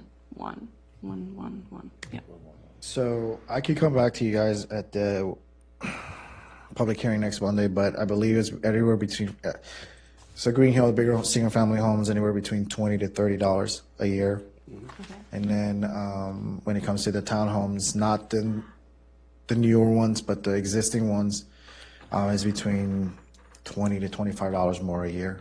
Okay. And with the trash proposals that we're entertaining, what are we looking at for increases in expenses that we might possibly incur? So right now, we haven't decided on the contract. That's still up in discussion, Sure. so it I'm it just could vary. asking a But ball- I've put in there worst case scenario, which is 230,000, which I believe is to go back to that page. So I think I think that you had broken that down somewhere. It's a 90.2% increase, 90.2%. 235, I think. Right. 235K. And that's the right question to ask. That's a very So- good question. I mean, this trash service is really only for residents, correct? Like we It's only- don't, only our for trash resi- contract is only for residents. Correct. It's only for residents, and again, that's also year one. Year two, obviously, as we discussed, there'll be an increase. I think it would be helpful for residents to understand what percentage of their taxes goes towards that. Yeah, And that can be calculated very easily. sorry. So I actually did include that. Yeah, I think I saw that somewhere. Page 2 of the second sheet kind of gives you an idea on an average tax bill, how it would be dispersed among the expenditures. This was, yeah, thank you for that. That was great. I appreciate that. You're welcome. And so trash would be under public works? Yes, trash falls under Public Works. The reason why I did not want to separate that is because it's going to be moving every year. It's going to be increasing, and it's just part of that department. Yeah. Thank you, Roberto. And that's also, Councilman Bayena, that's where you'll see that like 26.75 goes into the capital funds expenditures to fund that as well, on average. I mean, I'm just a little bit finding it a hard time, Some of us are okay with hundreds of thousands of dollars in additional cost. But we are having a hard time with not increasing property taxes to the tune of only $44,555. I'm just, to the benefit of the residents, right? I'm just finding it a little bit difficult. Right?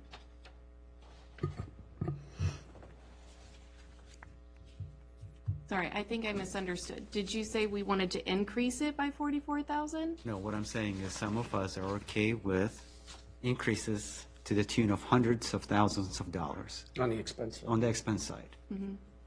But we are struggling. There's challenges or pushbacks with not giving back, but not having residents incur $44,555, right? That's an interesting perspective.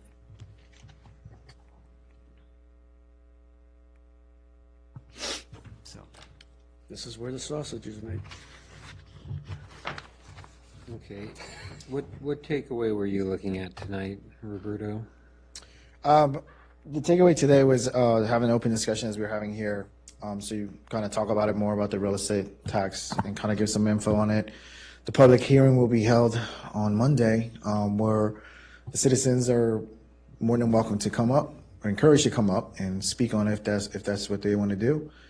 Council would then hear it, and council could believe they can make a motion that night, or no, they would have to wait to the following meeting, 7 days to decide on the rate for the real estate. But yeah, it's just more, and also to address, I know that since the last work session, we had many questions on the RFP for the trash service, the police department portion of the budget. So it's basically a work session to discuss anything on the budget, or if there's something that wants to be changed, or something that we want to look into tonight. I don't know if there's any specifics, aside from what I'm hearing today, if there's something new that needs to be changed, addressed, or revised. And Chief is here too. Were there any Chief is here too. takeaways? Did we request anything? Did you request anything Alexander? This is the summary is the one I had. Yeah, no, This is the. Just I that thought- percentage column, right? Percentage. Yeah. And again, this summary here, it was, borrowed from another municipality, right? That's not something that I came up with, but I thought this is a very, it makes things easier for us as well as the residents in understanding, what's going on with the budget without having to flip through multiple pages, right? It's just almost like a summary, so I thought it would be beneficial. Well, I mean, the one thing I do want to say, Councilman Brian, is I know you were saying about how much the increase in the expenditures versus how much the revenue comment. You also got to think too, though, it's the safety of the residents, because majority of some of the bigger portions in this budget, to be we're very transparent, and then we can see it's going to be the public safety. But I don't think that's something that our residents would not want to have, when it comes to those higher increases too. I Nobody? don't think he's arguing against that. I don't think he's arguing against that. I don't think, yeah. yeah. Sorry, I shouldn't have spoken. I apologize. Somebody who pushes back on that line item, that to your point on the police, doesn't mean that they do not want our local police, right? It doesn't mean that. It means it's basically, is it warranted, right? That's the thing. Is it, but again, I'll go to that. I wasn't going to go to that today. Based on what has been tracked so far, number of traffic, calls, what have you. To me, I don't think we're there yet. I understand we're trying to be proactive, and I commend you for that, and thank you for that, right? I know we are maybe thinking there's going to be a spike down the road as a result of what's going on, crossroads and so forth, but we're not there yet, right? I've gone back and looked at the numbers, the various numbers, month to month that has been tracked. There isn't what I consider a spike to warrant, in my personal opinion, just based on the numbers, right? That's my perspective. But again, I know we're trying to be proactive. Hopefully we never experience the spike, but if we do, I understand that we're going to have hopefully sufficient officers with the 2 additional officers to tackle whatever needs to be tackled, right? Well, if we're proactive, we won't worry about the spike. If we're not proactive, we will worry about the spike. And you, sir, could be a victim of that crime. Just saying. So would you rather be preventative, or would you rather say, man, I really wish we had done that? Your choice. Well, that's the thing. The spike that some of you are expecting, again, I really hope it doesn't come to that. It may come, may never come, if we stay status quo, as we are. There's no one that can tell me here, definitely. Are you willing to roll the dice for with that? 100% certainty that there's Are you gonna be willing to some- roll the dice for that, is the That's the question. Is that the question? Because you're not talking about a game. But again, You're talking about people's safety. yeah, I'll take you're the expert in this. I'll take your leadership, and then I'll take I know some of you have been doing this longer than I have, right? Again, I'm a data-driven guy. I go by what I see in front of me. I have a hard time, in this case, proposing increases in, 100,000 based on the unknown, right?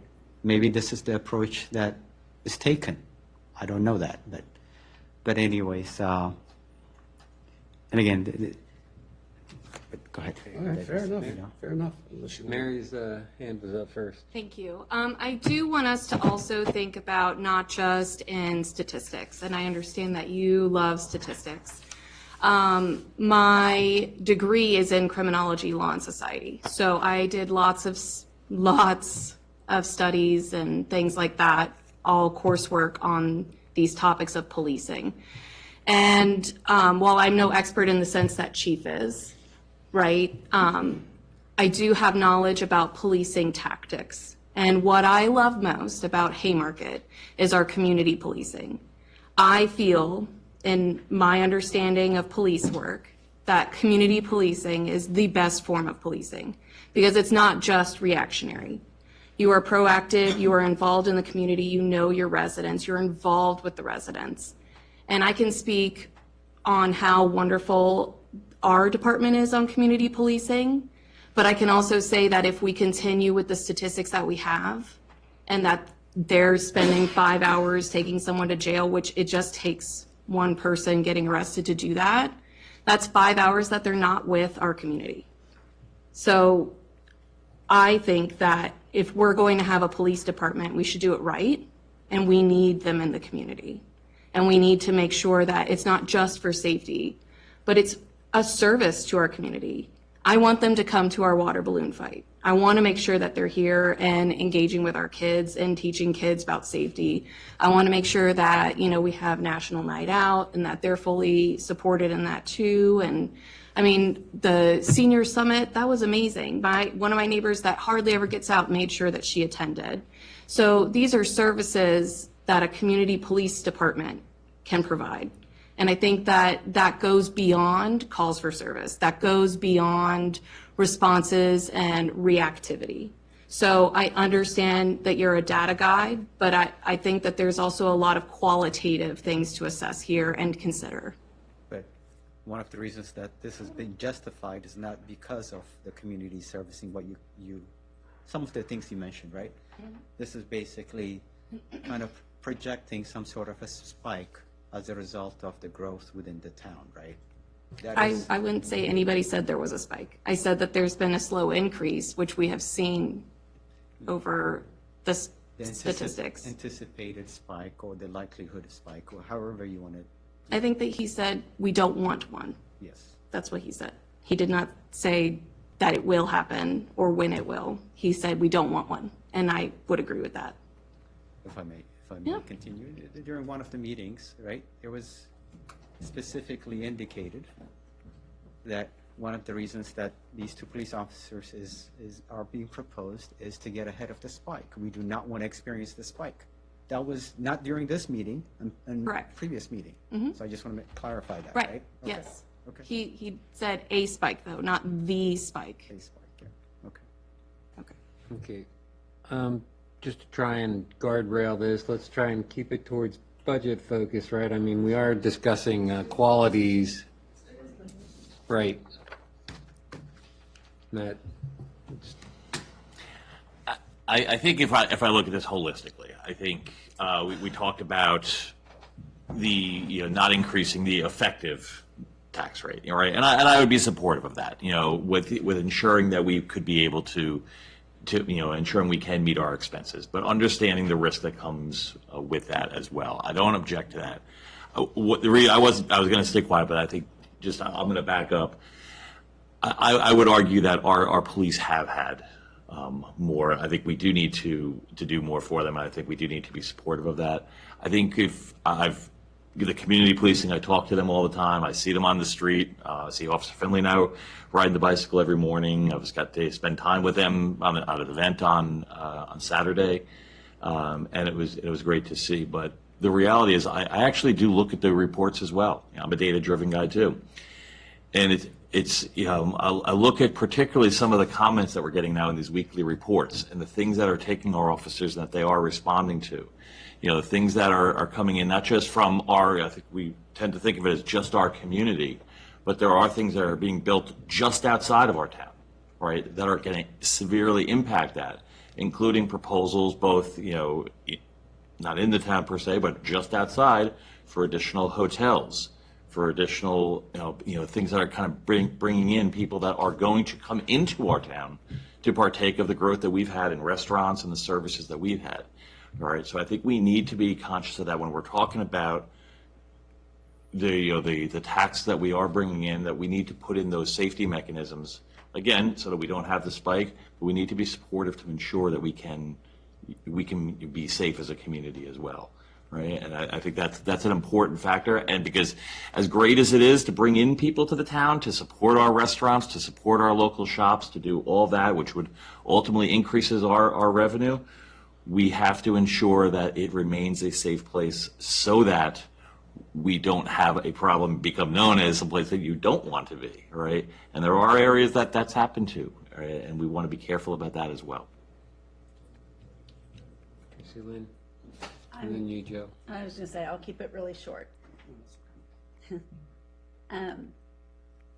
I think there's so many things that we have to look at. We can't just take one component or one category and say, this is solely what I'm making my decision on.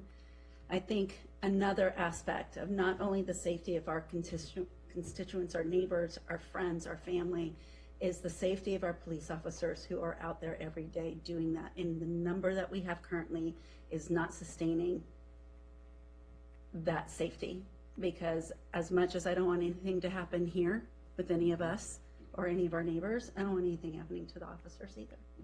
So I am firmly in belief that that is a need, and we figure it out. So that's all I'm saying. Joe, you were on the hand list. I won't get on my soapbox. But there are a couple of things here.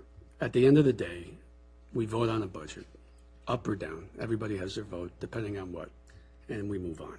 So that's what's going to happen. That- right? I understand that. And but for me, with respect to the PD, there was a time when a lot of people questioned in town based on past performance, and that was a long time ago. We made very painful efforts to hire somebody that's a leader and professional and turn this thing around for us. And there's such a great value in all of that. My philosophy has always been, give them what they need to do their job properly. They have to be properly resourced to do what their jobs are. For me, it's visibility, and the visibility has gone down because of the complexity of the cases. So it's not just the future, it's today, as far as I'm concerned. We have some real issues with visibility due to the complexity of issues.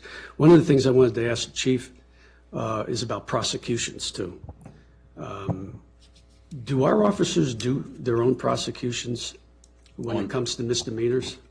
No, we have a service for that with our attorney. Our attorney, Dave correct. Husser has been our representative on those lately. Well, I have heard lately that some areas are debating whether to have their officers do prosecutions as well, specifically misdemeanor type charges, which would take them off the streets, which would make things even more problematic, right? Correct. I did read that article. I'm understanding what you're talking about. Unfortunately, we're not in that position because of how we are associated with our attorney's office. Again, we're making we're funding and providing the proper resources to do that. Yes, which we have done evaluation on that because we were looking at the potential. The mayor specifically wanted a cost benefit analysis on that, and we've seen the positive in it, and then this brings it to a whole new level because it's not even really an option to look at anymore if that proceeds in that direction. One of the concerns I would have is reduced services. I mean, right now you have to triage. I mean, the county's triaging just as much as you guys probably have to triage. And we want to try to get away from that as much as possible. Correct. You would see extenuating times if we had to take that same stance, spent in court specifically, and then also with follow-up with discovery, evidentiary procedures. There's a lot going on there. Not to mention that other party may have an attorney themselves, which would further complicate and spend time dealing with that. Which helps further define your definition of complexity. Correct. Exactly. So, again, I'll just close, Mr. Mayor, with, at the end of the day, it's up or down. We do our vote and we move on. But in this case, I'm going to support the additional expense. I will try to find other areas where we can reduce expense. I mean, that's what we do. That's what we should be doing. As well as other areas where we might be able to reduce the revenue somehow. Yep. Although I would give Roberto Aguilar with that. Okay, thank you, Mr. Mayor. Yeah, and my comment, roll on what Joe was saying is that, each event isn't equal. And we're getting a community that is very stressed, which means we have a lot more mental cases. And I'll tell you what, we have officers that are having to drive overtime prices up on us just because of the requirement for them to handle that case past their time of employment on their regular schedule. So the complexities that are coming in with the growth and everything, it is increasing to where I think the chief said in his presentation for why he wanted the more money. Just the scheduling required to be able to fill the holes of when we have an officer who's busy transporting somebody to a hospital and sitting at the hospital twiddling his thumbs because he's got to monitor this person until they get taken care of by the hospital. Those type of holes are what we're trying to fill. And granted, I hate the addition of 2 people, but the way a 24/7 schedule works, which I've done with help desk for IT, it's a necessary evil, even if it's above the services required for what the activity is. But at least that helps us keep what's required steady over the next, hopefully, 20 years, to where we have to even reevaluate our staffing to increase. But yeah, the complexities are there. And I thought, initially those holes can be filled by our county police, right? But that's not the case. Now I do understand there are challenges on that end. I think as of last couple of weeks ago, there are 96 vacancies. I know they're having a hard time hiring, retaining officers. I'm sure that's contributing to the challenges in terms of the long response time, but hopefully there's going to be some improvement there. But we'll see. Yep, and as they increase development here and the population, we should have some type of holding tank that's coming closer to us, but that doesn't seem to be the case. With traffic patterns, that means it's increased time to have to go out to Wellington and dump off somebody that we need to incarcerate. I mean, it's continuing to escalate the time of one officer, so we can't exactly have just one officer on duty at a time anymore. We got to kind of find the scheduling that meets our needs. And I believe, Joe, we're looking to the field office possibility around here. I don't know if that's going to make a difference. Satellite. Satellite, yeah. Do you think having a satellite around here, would that make a difference in terms of response time?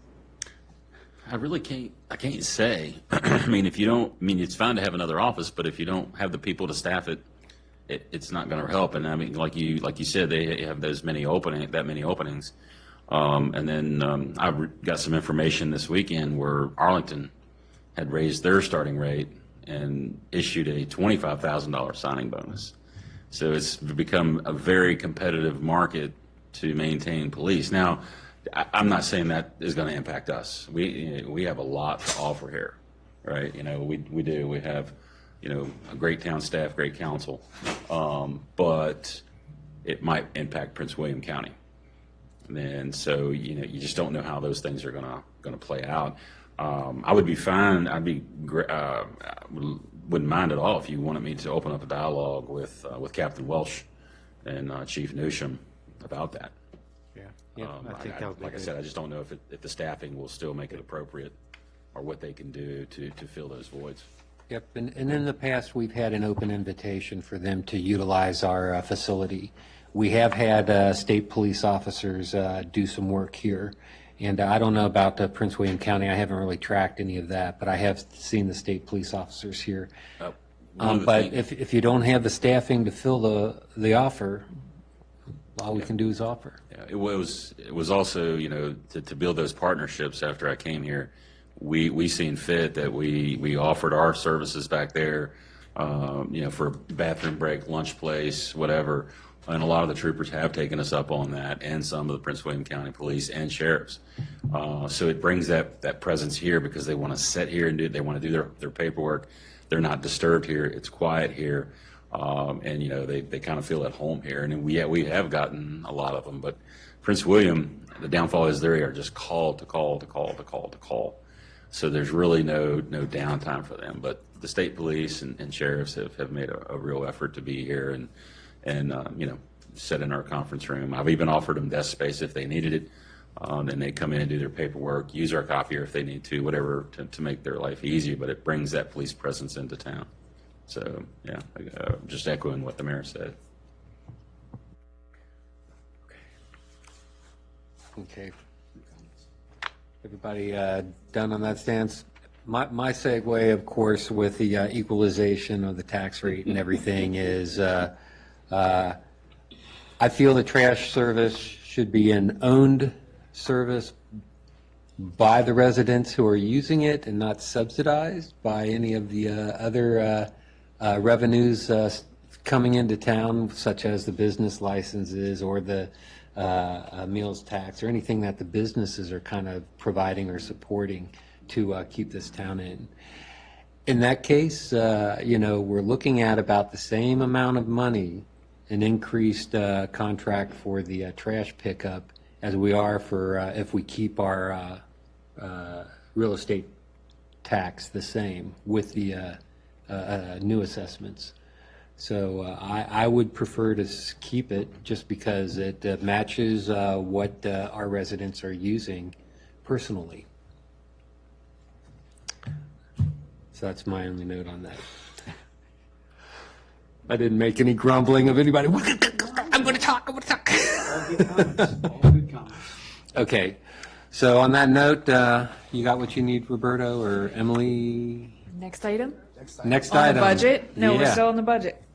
Packet page 27. Okay, so we've drafted a CIP for council to review, so I want to make sure we talk about this tonight. So if you guys have recommended changes, we can work on it this week and bring it back for Monday night. So some of the modifications you'll see here, we're trying to work through fleshing out more in each category, making sure that we have the appropriate repairs or improvements in place. So as mentioned previously, Mayor was talking about the streetscape. So Matt has identified, we have approximately 33 of the original streetlights that need to go into a replacement program. We have phased out the purchase of 5 streetlights over the course of the next 5 years. However, with prices the way they're increasing, we might not be able to purchase a full 5 for $50,000. So the streetlights that we currently use are quite pricey. We flagged those here. The town sidewalk, we have worked with an estimated of $40 per linear foot for cut and replace or break and replace. There's a specific term. But that is the replacement of the brick sidewalks for stamped concrete in its place. What I had our town planner do is an analysis of the total linear feet of sidewalk that we have in the town along Washington Street, how many feet of that were already the stamped concrete or going to be stamped concrete, put in by the current developers doing the work on Washington Street. We deducted that from our total number and then put in a rough estimate. Because of the, expansive cost of $300,000, I'm proposing that this is something that is spread over the course of 3 years. Ideally, we do it in a manner that it could be done, everything looks similar, good color match, et cetera. So that's in there. Crosswalk improvements. Recently, the county came through and did a paving project. With that, they re-stamped all of our crosswalks on Washington Street that were previously in place. That was the brick stamping and then the appropriate coloring. There's a certain time frame on those that they will last, but due to just traffic patterns, I project that we'll need to look at doing some type of repairs in next fiscal year, and then 2 fiscal years out from that. Moving forward, Roberto had mentioned this. We don't quite have a go date on our town park sidewalk. So for the draft, I have moved this monies forward to next fiscal year. Looking at the town center property, this will be a discussion that comes up shortly in strategic planning on some of these CIP items, so please keep this paper fresh and in front of you for that as well. Town center property exterior, we have everything ready to go. We have a site plan that was signed off in 2022. Based on our ordinances that we have as well as the state, that means it's good for 5 years. So we have 3 years to act on that site plan before it expires and we need to redo it. I would really like to see our council work on that as a priority and then appropriately fund it. Roberto and I, of course, will talk more to you guys about the financing options that we hear from VML. I have spoken with Chief. We had originally discussed security plans for the town hall campus, if you will, and the museum grounds. I have asked for Chief to come up with a ballpark number for me. He has put this number in here. I did flag it. I wanted to make sure that everybody kind of saw this. I would really like for this to be one of council's priorities, and we can talk more with Chief about the reasoning. Moving down, community park, again, we're going to talk about this in our next discussion item with priorities, but the demolition, we have moved that monies ahead to next fiscal year. Based on our conversation, I believe that we'll have a start date of this summertime. I just don't know the work will be completed by June 30. The site plan, I've earmarked some monies here for a site plan phase at the town park, 100,000. Construction, I've flagged this so that we keep it current, we can talk about it, but I don't have an estimated number for this. Again, we also wanted to talk about security system at the park. We've pushed this out a fiscal year in hopes that we would have a pavilion or something done, but this could push further. Town signage, we completed our signage above the town hall doors this year. That's been removed. The Gateway Sign Program is something that our ARB has wanted to do for quite some time. I've adjusted the numbers here. I would like to proceed next fiscal year if possible, hiring the appropriate consultant team to come in and do the design and engineering of it, to do the 2 large monument signs on either end of the town. That does take engineering by a civil engineer. So that is why that price is a bit higher. The post and panel signs, this is something that's included in that signage program, but this is just a much more simple application of a sign on exactly what it sounds like, a post and then a nice panel that is created. General discussion, this is maybe a future wish list item. This is not a big priority, but do we consider a new type of message board at our town hall and our town park that would allow us to get different information kind of cycling through? Currently, electronic signs are not permitted per our zoning ordinance, so that's a whole nother topic, but I wanted to put it in here as that might be a different way we can communicate messages out to our public, especially with how long people sit at our stoplight currently. We can cycle through a couple things. And you can do those real time. Correct. It would be a system where that afternoon, if we had something, we could type it into the system and it would upload real time. Moving ahead, we've earmarked the money here for a town website. We did put that next fiscal year. We put in the 50,000 that was requested by the mayor. Looking at the police department item, we are currently working on the final purchasing and installing of the PD awning. That's on the side entrance to help the guys when there's inclement weather not get all their gear soaking wet. In next fiscal year, you'll see there's the purchase of 2 police cruisers, and in the following, an additional 2 police cruisers. We have flagged administrative office modifications depending on how the positions go with the PD in the new fiscal year. We might want to make some administrative office modifications there in what's currently chief's office to better serve our residents that are coming in to visit them.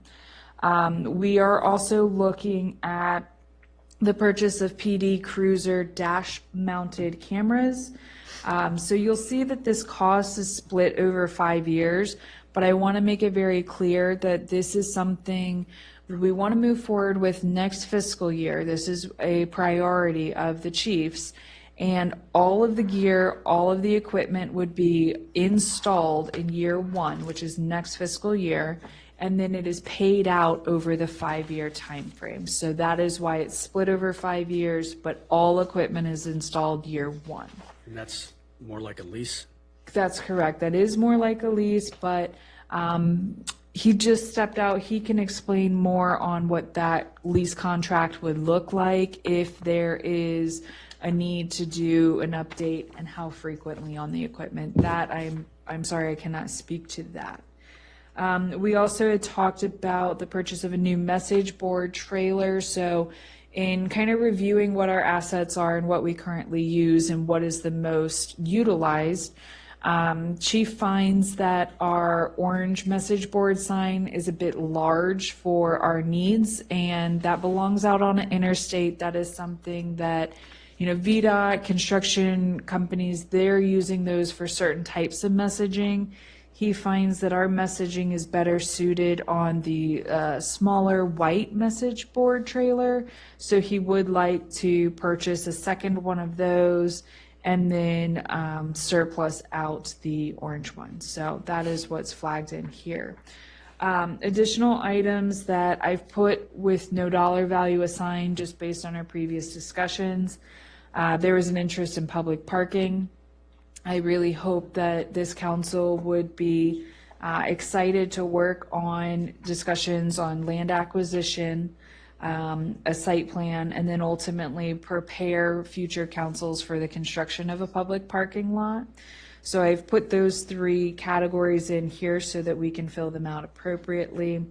And then I want to note, I have removed 3 larger projects from the CIP. So for the last 7 years, we have carried caboose renovations, Jefferson Street, Washington Street intersection improvements, and the quiet zone. So with the caboose, I think that we're current status quo. We've just done a little revamp. We got it repainted. But long term, we might look at, is that something we modify and turn into a museum? Is it something we can open and better utilize that asset? It is currently underutilized, so that is flagged there. Washington Street, Jefferson Street, the intersection, so that would be an expansion of Route 625, which is Jefferson Street, Old Carolina. And that's going to be left only turn lanes that would be added in. And so we need to ultimately discuss the undergrounding of utilities, a full site plan, an expansion to the stoplight that's there. Last time we just talked with Prince William County Transportation just to get a ballpark number to think about. They were quoting us around $3 million for what that entirety of the project would be. That was probably 2.5 years ago when we had that discussion. I will say more recently, Mayor and I met with Chair Jefferson, and we did state that that is a large choking point for our town and that we could use county help. So we'll see where that goes, but for now I've moved it off of the current CIP and into a future consideration, just because I don't know the actuality of it. And then the last item is the quiet zone implementation. So again, we're just not sure right now on the actuality of the quiet zone and where that stands. We can talk about it more, we can move it back up. But for the time being, we did move it to keep it on there, keep it current, but not show it as funded. So questions, comments? I see someone over here. Oh, yeah. Quick. Yeah. Go ahead, Joe. With respect to the quiet zone implementation, did you guys talk with the chair about that as well, or no? No, we did not. Okay. We did not. All right, we need to follow up with the county on that, I gather, to find out if they're going to reapply for that grant. I think it's an annual grant for 5 years, part of the infrastructure improvement program that was passed a couple years ago. Okay. I would certainly not want to take that out of our plan completely. I know we don't have a sense of what the dollar value might be, but for future potential grant fundings, I think we should kind of carry it somehow in there if in fact we go in that direction. I mean, we've put the majority of it on the county, right? The county's going to essentially shepherd this on the funding, on the grant funding, as well as somewhat on the implementation, but we do have a couple of locations that we would be required to fund. I think 15 and Carolina Road, notwithstanding the private crossing. But somehow I wouldn't want to kind of disassociate that completely from the capital plan for that reason, because we could always point to it. I mean, even if there's not a dollar value there, I was thinking about that. And Jefferson Street, I'm glad you guys had that conversation. One of the things that's always concerned me about that is a lot of what drives that is not being generated in town. Yes, and we had a really great example of that. So we had a discussion of certain vehicle trips and where people were traveling from, because I know that there's not a lot of familiarity with this end of the county. Right. And so, there was a next stop, and I will say that when we had the discussion of how to get there in a quicker manner, I did send them down Jefferson Street. Did you? To Route 15. So it was a little bit of a good example of, So they could see it. here's why people use it. You're going to get there quicker than if you sit through the divergent diamond to get to the exact spot on Route 15. All right, well, that was So, smart. it wasn't necessarily purposeful, just Yeah, happened. No, that was, serendipity. Yes. As far as a traffic study goes, it would be really helpful if the county could do something in advance, right? To see what the turning movements are, where people are coming and going. And I think we would learn a lot about that if they conducted that study. I mean, we have 4 major entry and exit points in town. And that, if there was a way they could do something with that. I mean, I don't think a TIA will necessarily answer it. I'm thinking something a little bit more elaborate than the TIA. We can talk about that. Do they do that, or do they push it on to VDOT to do? Well, maybe VDOT, yeah. Let me reach out to county transportation. I know they do. Excuse Richard? me. They do some studies in-house. Because you're right, a typical traffic impact analysis isn't necessarily going to address how many local residents who are very familiar with the area, the timings of the light, the school zones, et cetera, how many of them are actually using this as a cut through to get from Route 15 to Route 29. So maybe they might have an idea for us. No, what I'm thinking more of is an O&D study, origin and destination survey, Yeah. more or less. And that can be done. It's a little complicated, but it would help answer where are people coming from and where they're going to. But I'm trying to understand why is it necessary for such a study? Is it because we're talking about within the town limits? Is it because of that, or is it? Cross-town So traffic. one of the angles we've always tried to take as a town is to basically say to the county, we need your help with this cost. It's a burden on the town to have to take care of all of the county traffic.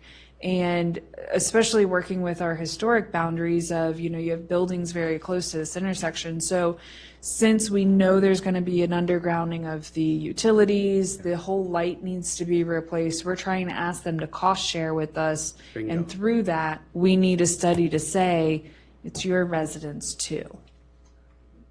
How's it handled? It's your residential housing developments that you keep pushing through on rezonings that are causing even more of an issue.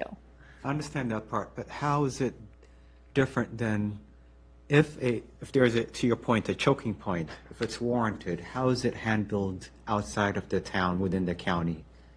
I'm assuming the county just funds it 100%, right? Well, they do their own analysis. No, so they would do their own analysis. So throughout the entirety of the county, transportation department's going to look at, okay, where are we having the most accidents, the most hiccups, delays, et cetera. And then they go in and they do their analysis. They figure out what level of services are ranking, and then they start funding those projects based off of the most failing level of service. Right. So we're All those, asking them, come into the town, come look at our intersection that's failing, and here's why it's failing, and how much volume of traffic is going through it, and come help us with this burden that we have. And in the past, we've been the forgotten child, right? They've never come in and done any analysis on the town. They've just built around, and it impacts our own problem. It's not theirs. But when it comes to funding, are the county residents paying something extra, and it's similar to the stormwater in order to offset the cost? No, It's it's all part built of the general into fund. the general fund. Then why wouldn't they cover the cost 100%, even if it's warranted within the town? I'm just trying to Oh, I'm understand. not saying they would cover it 100%. I'm saying the town of Haymarket can't afford Why a would- 3 million plus. So what I would say is we need to ask them to help us fund this, whether it be through a grant, through, help us engineer it, help us do something, because I don't find that the burden is all on the town. Yeah, I'm trying to. He's trying to say, why isn't the county focused on this completely, since we're a taxpayer to the county? You know what I'm saying? Right. So if you're phrasing it that way, Yeah. because we're the town of Haymarket and VDOT maintains our roads, and it's, as of today, it's our problem to deal with. Yeah, it's not- But do they see how much of the county traffic is using it as cut through? I don't think so. So that's why we want to ask them, help us do a study, help us get the answers and show you it's not just our residents. Then offset the cost as a result. Right. Okay. And then Interesting. it helps with negotiating an allocation of the cost share also. That's a big element. But, they developed, what is it, Somerset Road crossing? And that was dead-ended. They did future projections on that. 2 lanes in each direction. You have Heathcote, 2 lanes in each direction. Frankly, I'm not seeing a lot of volume on either one. I think we're seeing more volume through town. I would just like to see if that's, that hypothesis can be substantiated or not. Definitely more traffic going this side, yeah. Okay. I was just going to say, I was most recently asked about it specifically at Thursday's Senior Summit. And I was asked by a very kind woman who actually attended one of the presentations I did last year at the hospital in regards to that intersection specifically. She is not a town resident. Yeah. I would say the most citizen complaints and calls that I get are in regards to that intersection. And unfortunately, Roberto and I, we get to see it every morning when we go walk and get a muffin and a coffee. Correction, I don't get a muffin. Okay, when we go get a coffee, and for the record, I needed that. oh yeah, your wife's listening. And no, so back to the point. Often we see people running the red light. We see, the line backed up over the bridge area. We see all the school buses coming because the schools do use this route. I know, we have an individual who works at one of the schools over there, and I'm sure you probably sit through a couple lights in the morning. So we definitely see the volume on a day-to-day basis, and quite often those are the most complaints we get here in town hall, is that intersection. In terms of volume, there's Well- no ifs or buts about it. It's going to continue to get worse. Certainly. Based on what's being developed around us. But what I want to talk about is the public parking. If we are serious about public parking, again, in terms of land acquisition, we need to make a decision sooner than later, right? Based on what is currently available. But the question is, based on what's currently available, is it something that the town can afford? And I had heard about some of the ask price, right? Is it realistic to have this as something that we're 30-year mortgage, boils down to a loan. And if we charge a fee. And When we do get it put in, yeah, that helps. And we're not the only jurisdiction dealing with that. Parking has been on the top of at least 3 other jurisdictions that I've had interaction with. But these available lots, or I don't think they're going to continue to be available for the, again, if we are serious about it, I think we want to make a move sooner than later, right? Correct. Because eventually they're going to be sold and developed or what have you, right? So. Yep. I've discussed a game plan with the town manager. Hopefully, everyone would be interested in maybe addressing that with her too. Okay. If there's no other CIP questions, I think that leads us well into our next discussion of strategic planning. We're good. Let's move on. Okay. Do you want to start with public parking then? I think it would be, since it's right there on the top of our minds. So what we recognized coming out of our previous planning discussions is that the town park was our number 1 to get the sidewalk done, and then also to move forward on what we're going to do there. And then we had public parking at the top of our list as well. And then following public parking, there was a discussion of the town center complex.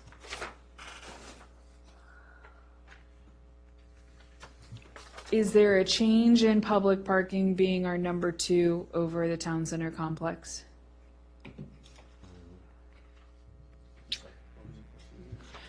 Originally, when we had our strategic planning discussions, we have town park as number 1. We all agreed on that one. And then we had our public parking as number 3, and we had our town center complex as number 2.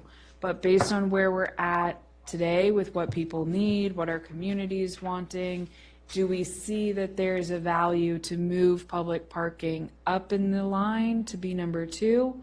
Or do we go forward with our exterior on the town center complex? We have the site plan done. Let's go ahead and fund it. Adds a little bit more parking to our area, not much, maybe 5 spaces. And then number 3 is we're also working on public parking, land acquisition, and a site plan. My opinion is to move parking, public parking to number 2. Okay. That's mine. I don't know the rest. I was going to also suggest that. I agree with Councilman Bayanet's assessment of available lots not being available for as long as it might take for us to complete this and be prepared to make a purchase. So I would like us to, I would ask council to entertain, those discussions first.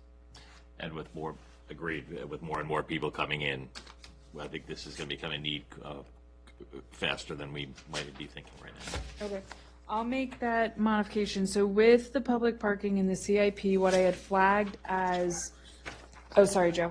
No, I had a question about, so you were, number 2 was the town center, right? Was, Yeah. and so we're talking about Yeah, I'm just asking. Number Yes. 2 is town center. town center, yes. And what are the scope elements of that again? The scope elements of that were the construction exterior, so doing all of the stormwater, parking improvements, modification of the entry/exit points, creation of the small lot out front for the, out to the side for the PD, and then a modification of the parking and green space out front. And Require stormwater? that does.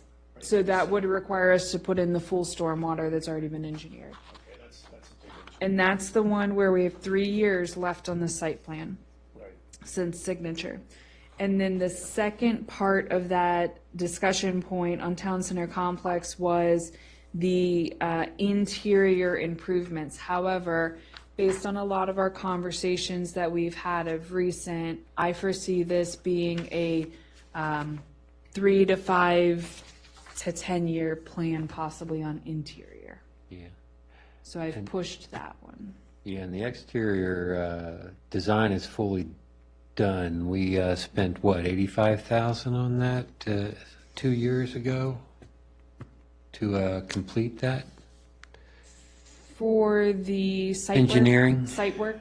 Yeah, the site plan engineering, I would have to get you a final number on what we spent on that, but it was, but we did already invest. It was So we're already just invested, waiting to it's already trigger the paid. construction now. right, and so that's one of the discussions Roberto and I are going to be having with VML is the financing of it. We did that during the CARES Act period, right? Yes, we completed it. We worked on it during CARES Act, COVID timeframe, and then we put signatures on it, I want to say October of '22. So we're coming up on year 2 of the signature, 3 years remaining to construct before we have to redo it. Yeah, I was going to ask, what's the shelf life? The shelf life is 5 years from signature date. And so that's where we have the 3 years left. The reason we have a 5-year shelf life is the Chesapeake Bay Preservation Act and DEQ requirements trigger us to reevaluate stormwater management. But that would only be require an addendum, you wouldn't have to do the whole thing over again. Hopefully, yes. So that would be a very similar scenario to Robinson Paradise. They had an approved site plan. They addended the stormwater. So that shouldn't be as costly. Shouldn't be. And hopefully the council at that time wouldn't want to make major modifications. Hopefully it's built before we get there. So I understand those elements, and that would put us in the position for a turn lane, right? Yes, so what that does is when we do that construction, it puts in a full right-hand turn lane on our side of the street. So that would help alleviate some traffic, allowing people to make a right-hand turn right onto Jefferson right onto Washington off of Jefferson, headed southbound. Right, and we would likely be funding that ourselves, That's correct. and could possibly point to that as being a negotiating point with the county. That's correct. And so, yeah. Our investment, now you need to make your investment. Correct. So one of the benefits we could see of doing this is it's a interim phase to go ahead and start relieving some of the traffic issue on one side of it. And then ultimately, then down the line, we can do a site planning to marry up 2 turn lanes that then it's a change in striping or, a little modification in the pavement work to then create a left turn only turn lane and then a straight and a right on both sides. That would get us half a loaf, Yeah. so to Yeah. speak, right? That would get us half a loaf if we did that. I don't know what the cost is. The latest numbers, year dollars, that they estimated that cost, that scope of work. But it would be nice to know what that is. We can circle up on an estimated and what it changed from 22 to now. They can inflate it. And only as a helping in decision-making with that versus the parking. I mean, I understand the parking cost is gonna go up too with the property. So, what's the priority? Playing devil's advocate. No, that's good. I'll play. You're ready? Hit the ball back. Hit the tennis ball back. Yeah. So, So the town center complex, we have that property secure. My concern is, much like my fellow council persons have stated, if we don't acquire property, then the public parking piece is never going to come to fruition without that. So we have the property already for the town center complex.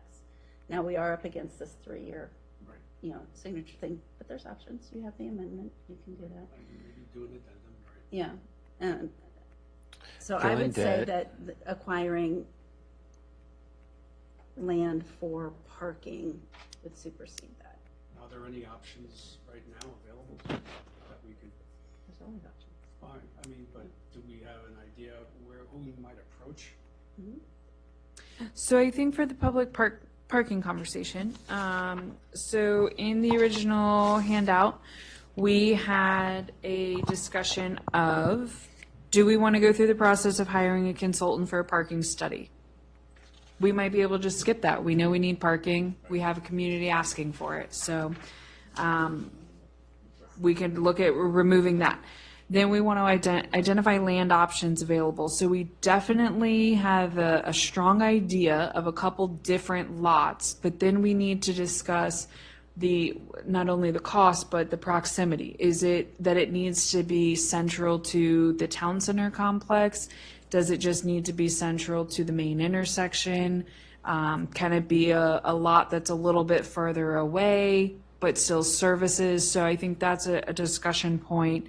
I can pull together a list of all of the identified land options, and then we can discuss that accordingly at a follow-up meeting. Once we go through that process, of course, land acquisition, what that would look like, how we're going to go about financing it.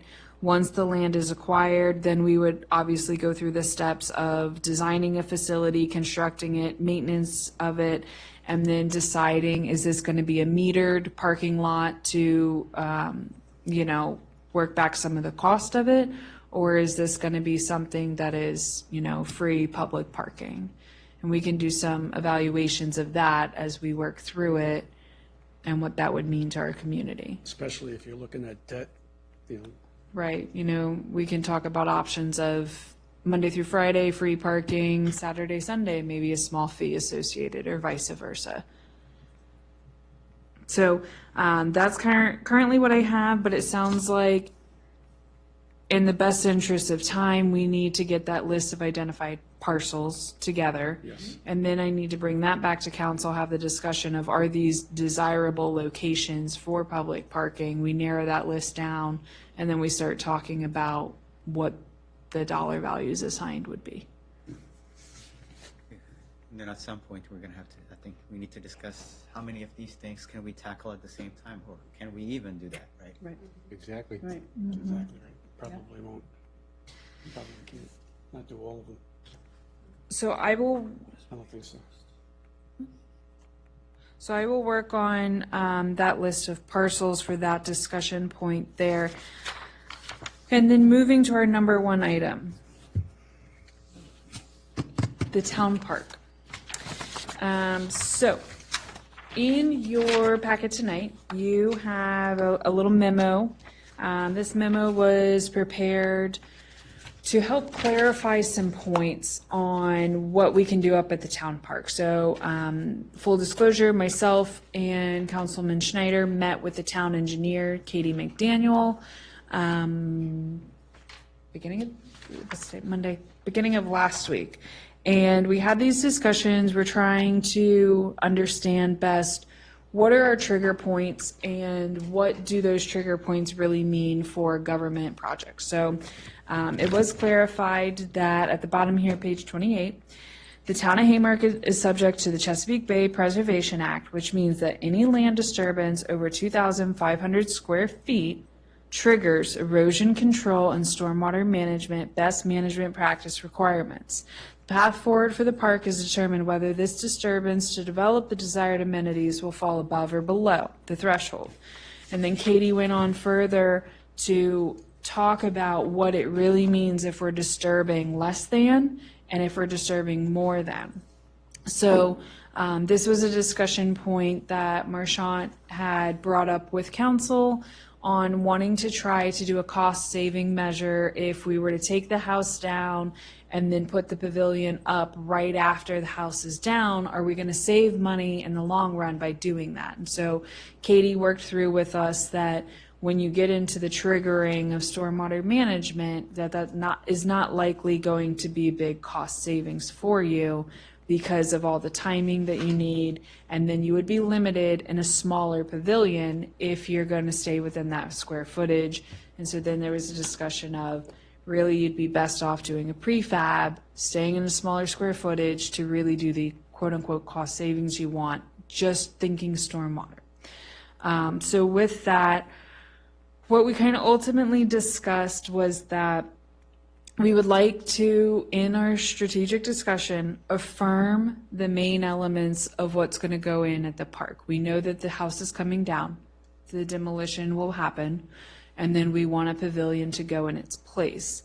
If we're able to, in a strategic planning meeting, affirm the main elements of the park that we want to see, then is the council able and amenable to go forward with an RFP to get the full design of a pavilion as well as the site engineering, and have that consultant who does that work put it in 2 phases. Phase 1 being your pavilion and your stormwater work that's in place, and then phase 2 being the construction of the remaining amenities that's already been covered by the stormwater that we just put in phase 1.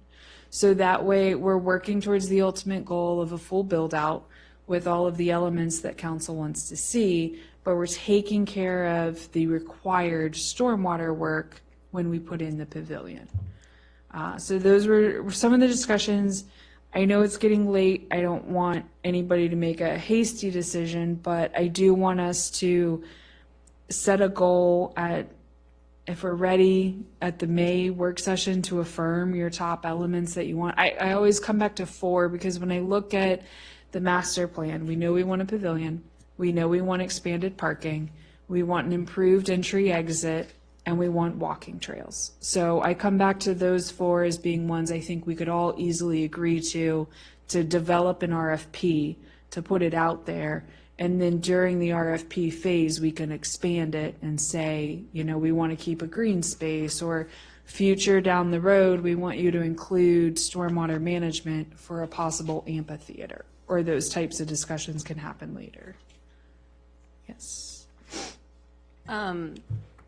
I want to make certain that you're including the construction of the bathrooms with the pavilion. I didn't hear that in the Yes. discussion. That's included. Okay, so that would be in addition to the other aspects that you were talking about, parking and walking Yes, paths and all those things. Okay. Thank you for clarifying. I lump the pavilion and bathrooms together as one. I find that they're a given. Okay, all right, thank you.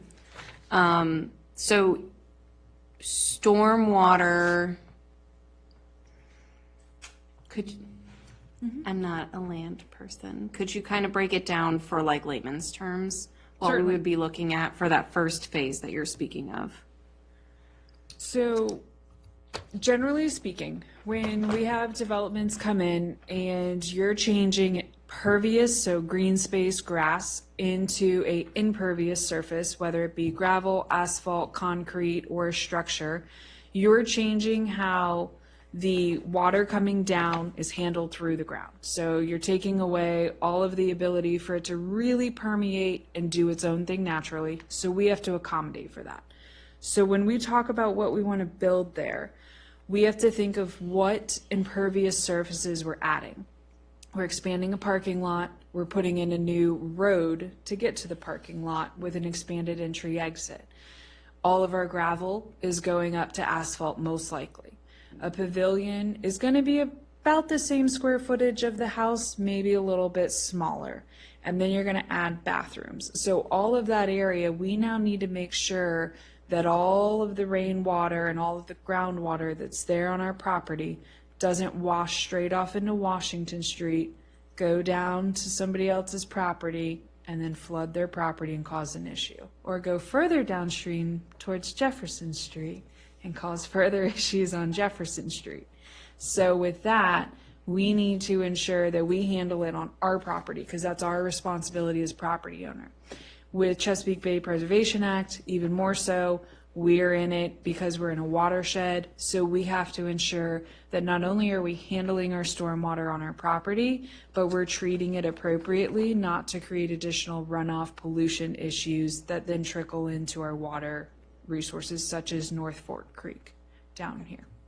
Did that answer your question? Yes, so Okay. when you talked about laying the groundwork for stormwater, you mean for the entire property? Yes. Okay. So what is recommended in the civil engineering world and by our civil engineer is that you can do it 2 ways. You can say, I want to build a pavilion and I only want to do the stormwater for that pavilion and those bathrooms, and that's all I want to do. But then when you know in 2-3 years you're going to need to expand that parking lot and make that road so it's safe to get to that parking lot, you're going to be redoing the work to redesign and engineer stormwater.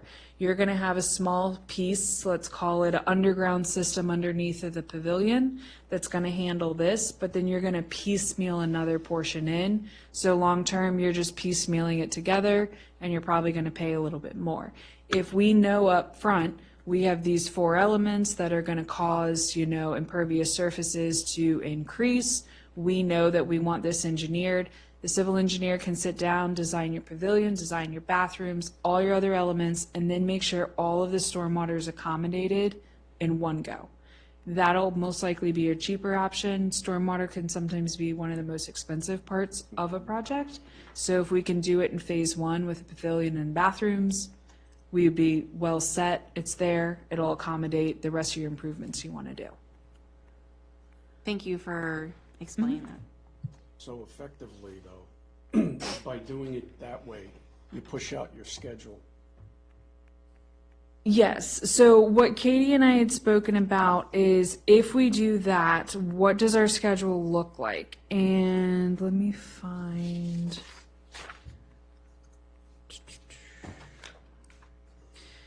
Okay, so if we wish to construct the larger pavilion, all the additional improvements, the goal is to ultimately construct various improvements. We know the disturbance is going to exceed the plan requirement. We should consider developing a more detailed design, phasing. This could take possibly up to 2 years to include everything from your advertisement date to your procurement of the design, final approvals through all of the outside agencies, and the advertisement and awarding for the construction phase.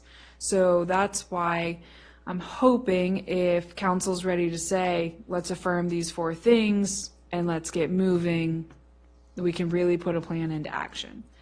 There's a lot of different ways to do it. There's a lot of different right ways to do it. And I think what it comes down to is spending our taxpayer money in the most fiscally responsible way to get the outcome that you guys want long-term versus piecemealing something together. Yeah, that makes sense. I agree.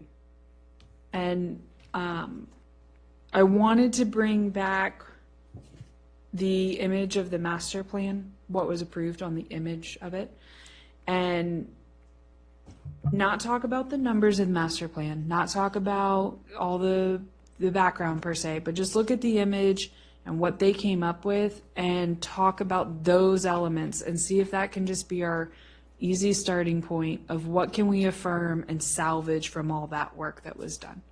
And I think it's there. I came back to those 4 elements, and I think those were ones that I heard from everybody sitting up here as well as our residents. So if I'm hearing you right, that's your recommendation. That's correct.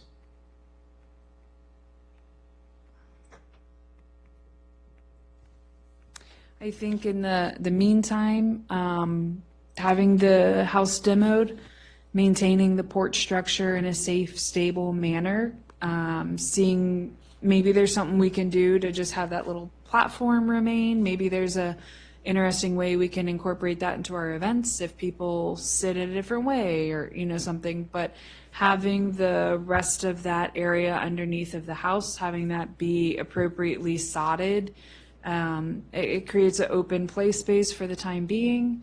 Again, the porch structure would be safe and secure from that.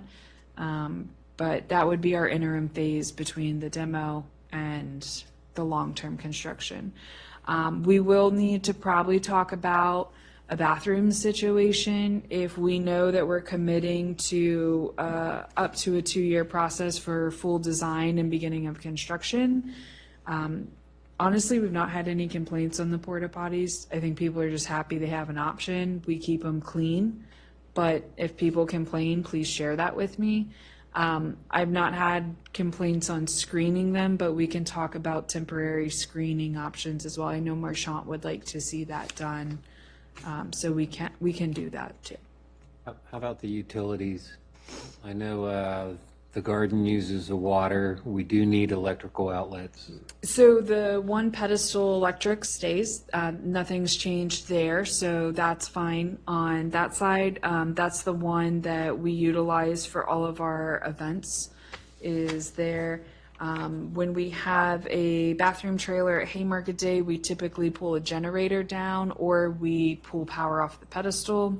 And then as for water, we are working on maintaining the water source when the house comes down, if possible, having a small spigot or something so that it can still be utilized and closed off in a little structure. That's county water, right? PWCSA? Yes. Yeah. We still have the well there, though? Is that still operational? That is. So what would your ideal timeline be for us to agree on these 4 elements? Monday or tonight? I'm happy to come back Monday and do it. Respectfully, I would really like to see Councilman Schneider here to be part of that. He has been a big key player in this project. So I would say Monday would be a good night to affirm that, and let's keep it going. Okay. That's fair.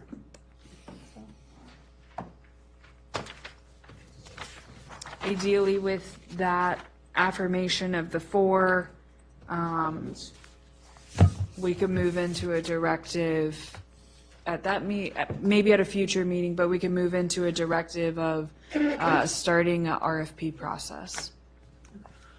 But that might be a May work session to fully vet out what that RFP process would look like.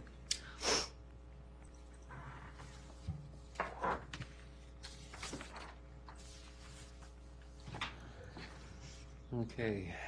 Does that conclude your report? It does, and if anybody, last thing I just wanted to add is, based on this discussion, if anybody has any recommendations or anything they want to see in the CIP, please drop me an email or let me know so that we can keep working on this draft and updating it accordingly. Okey-doke.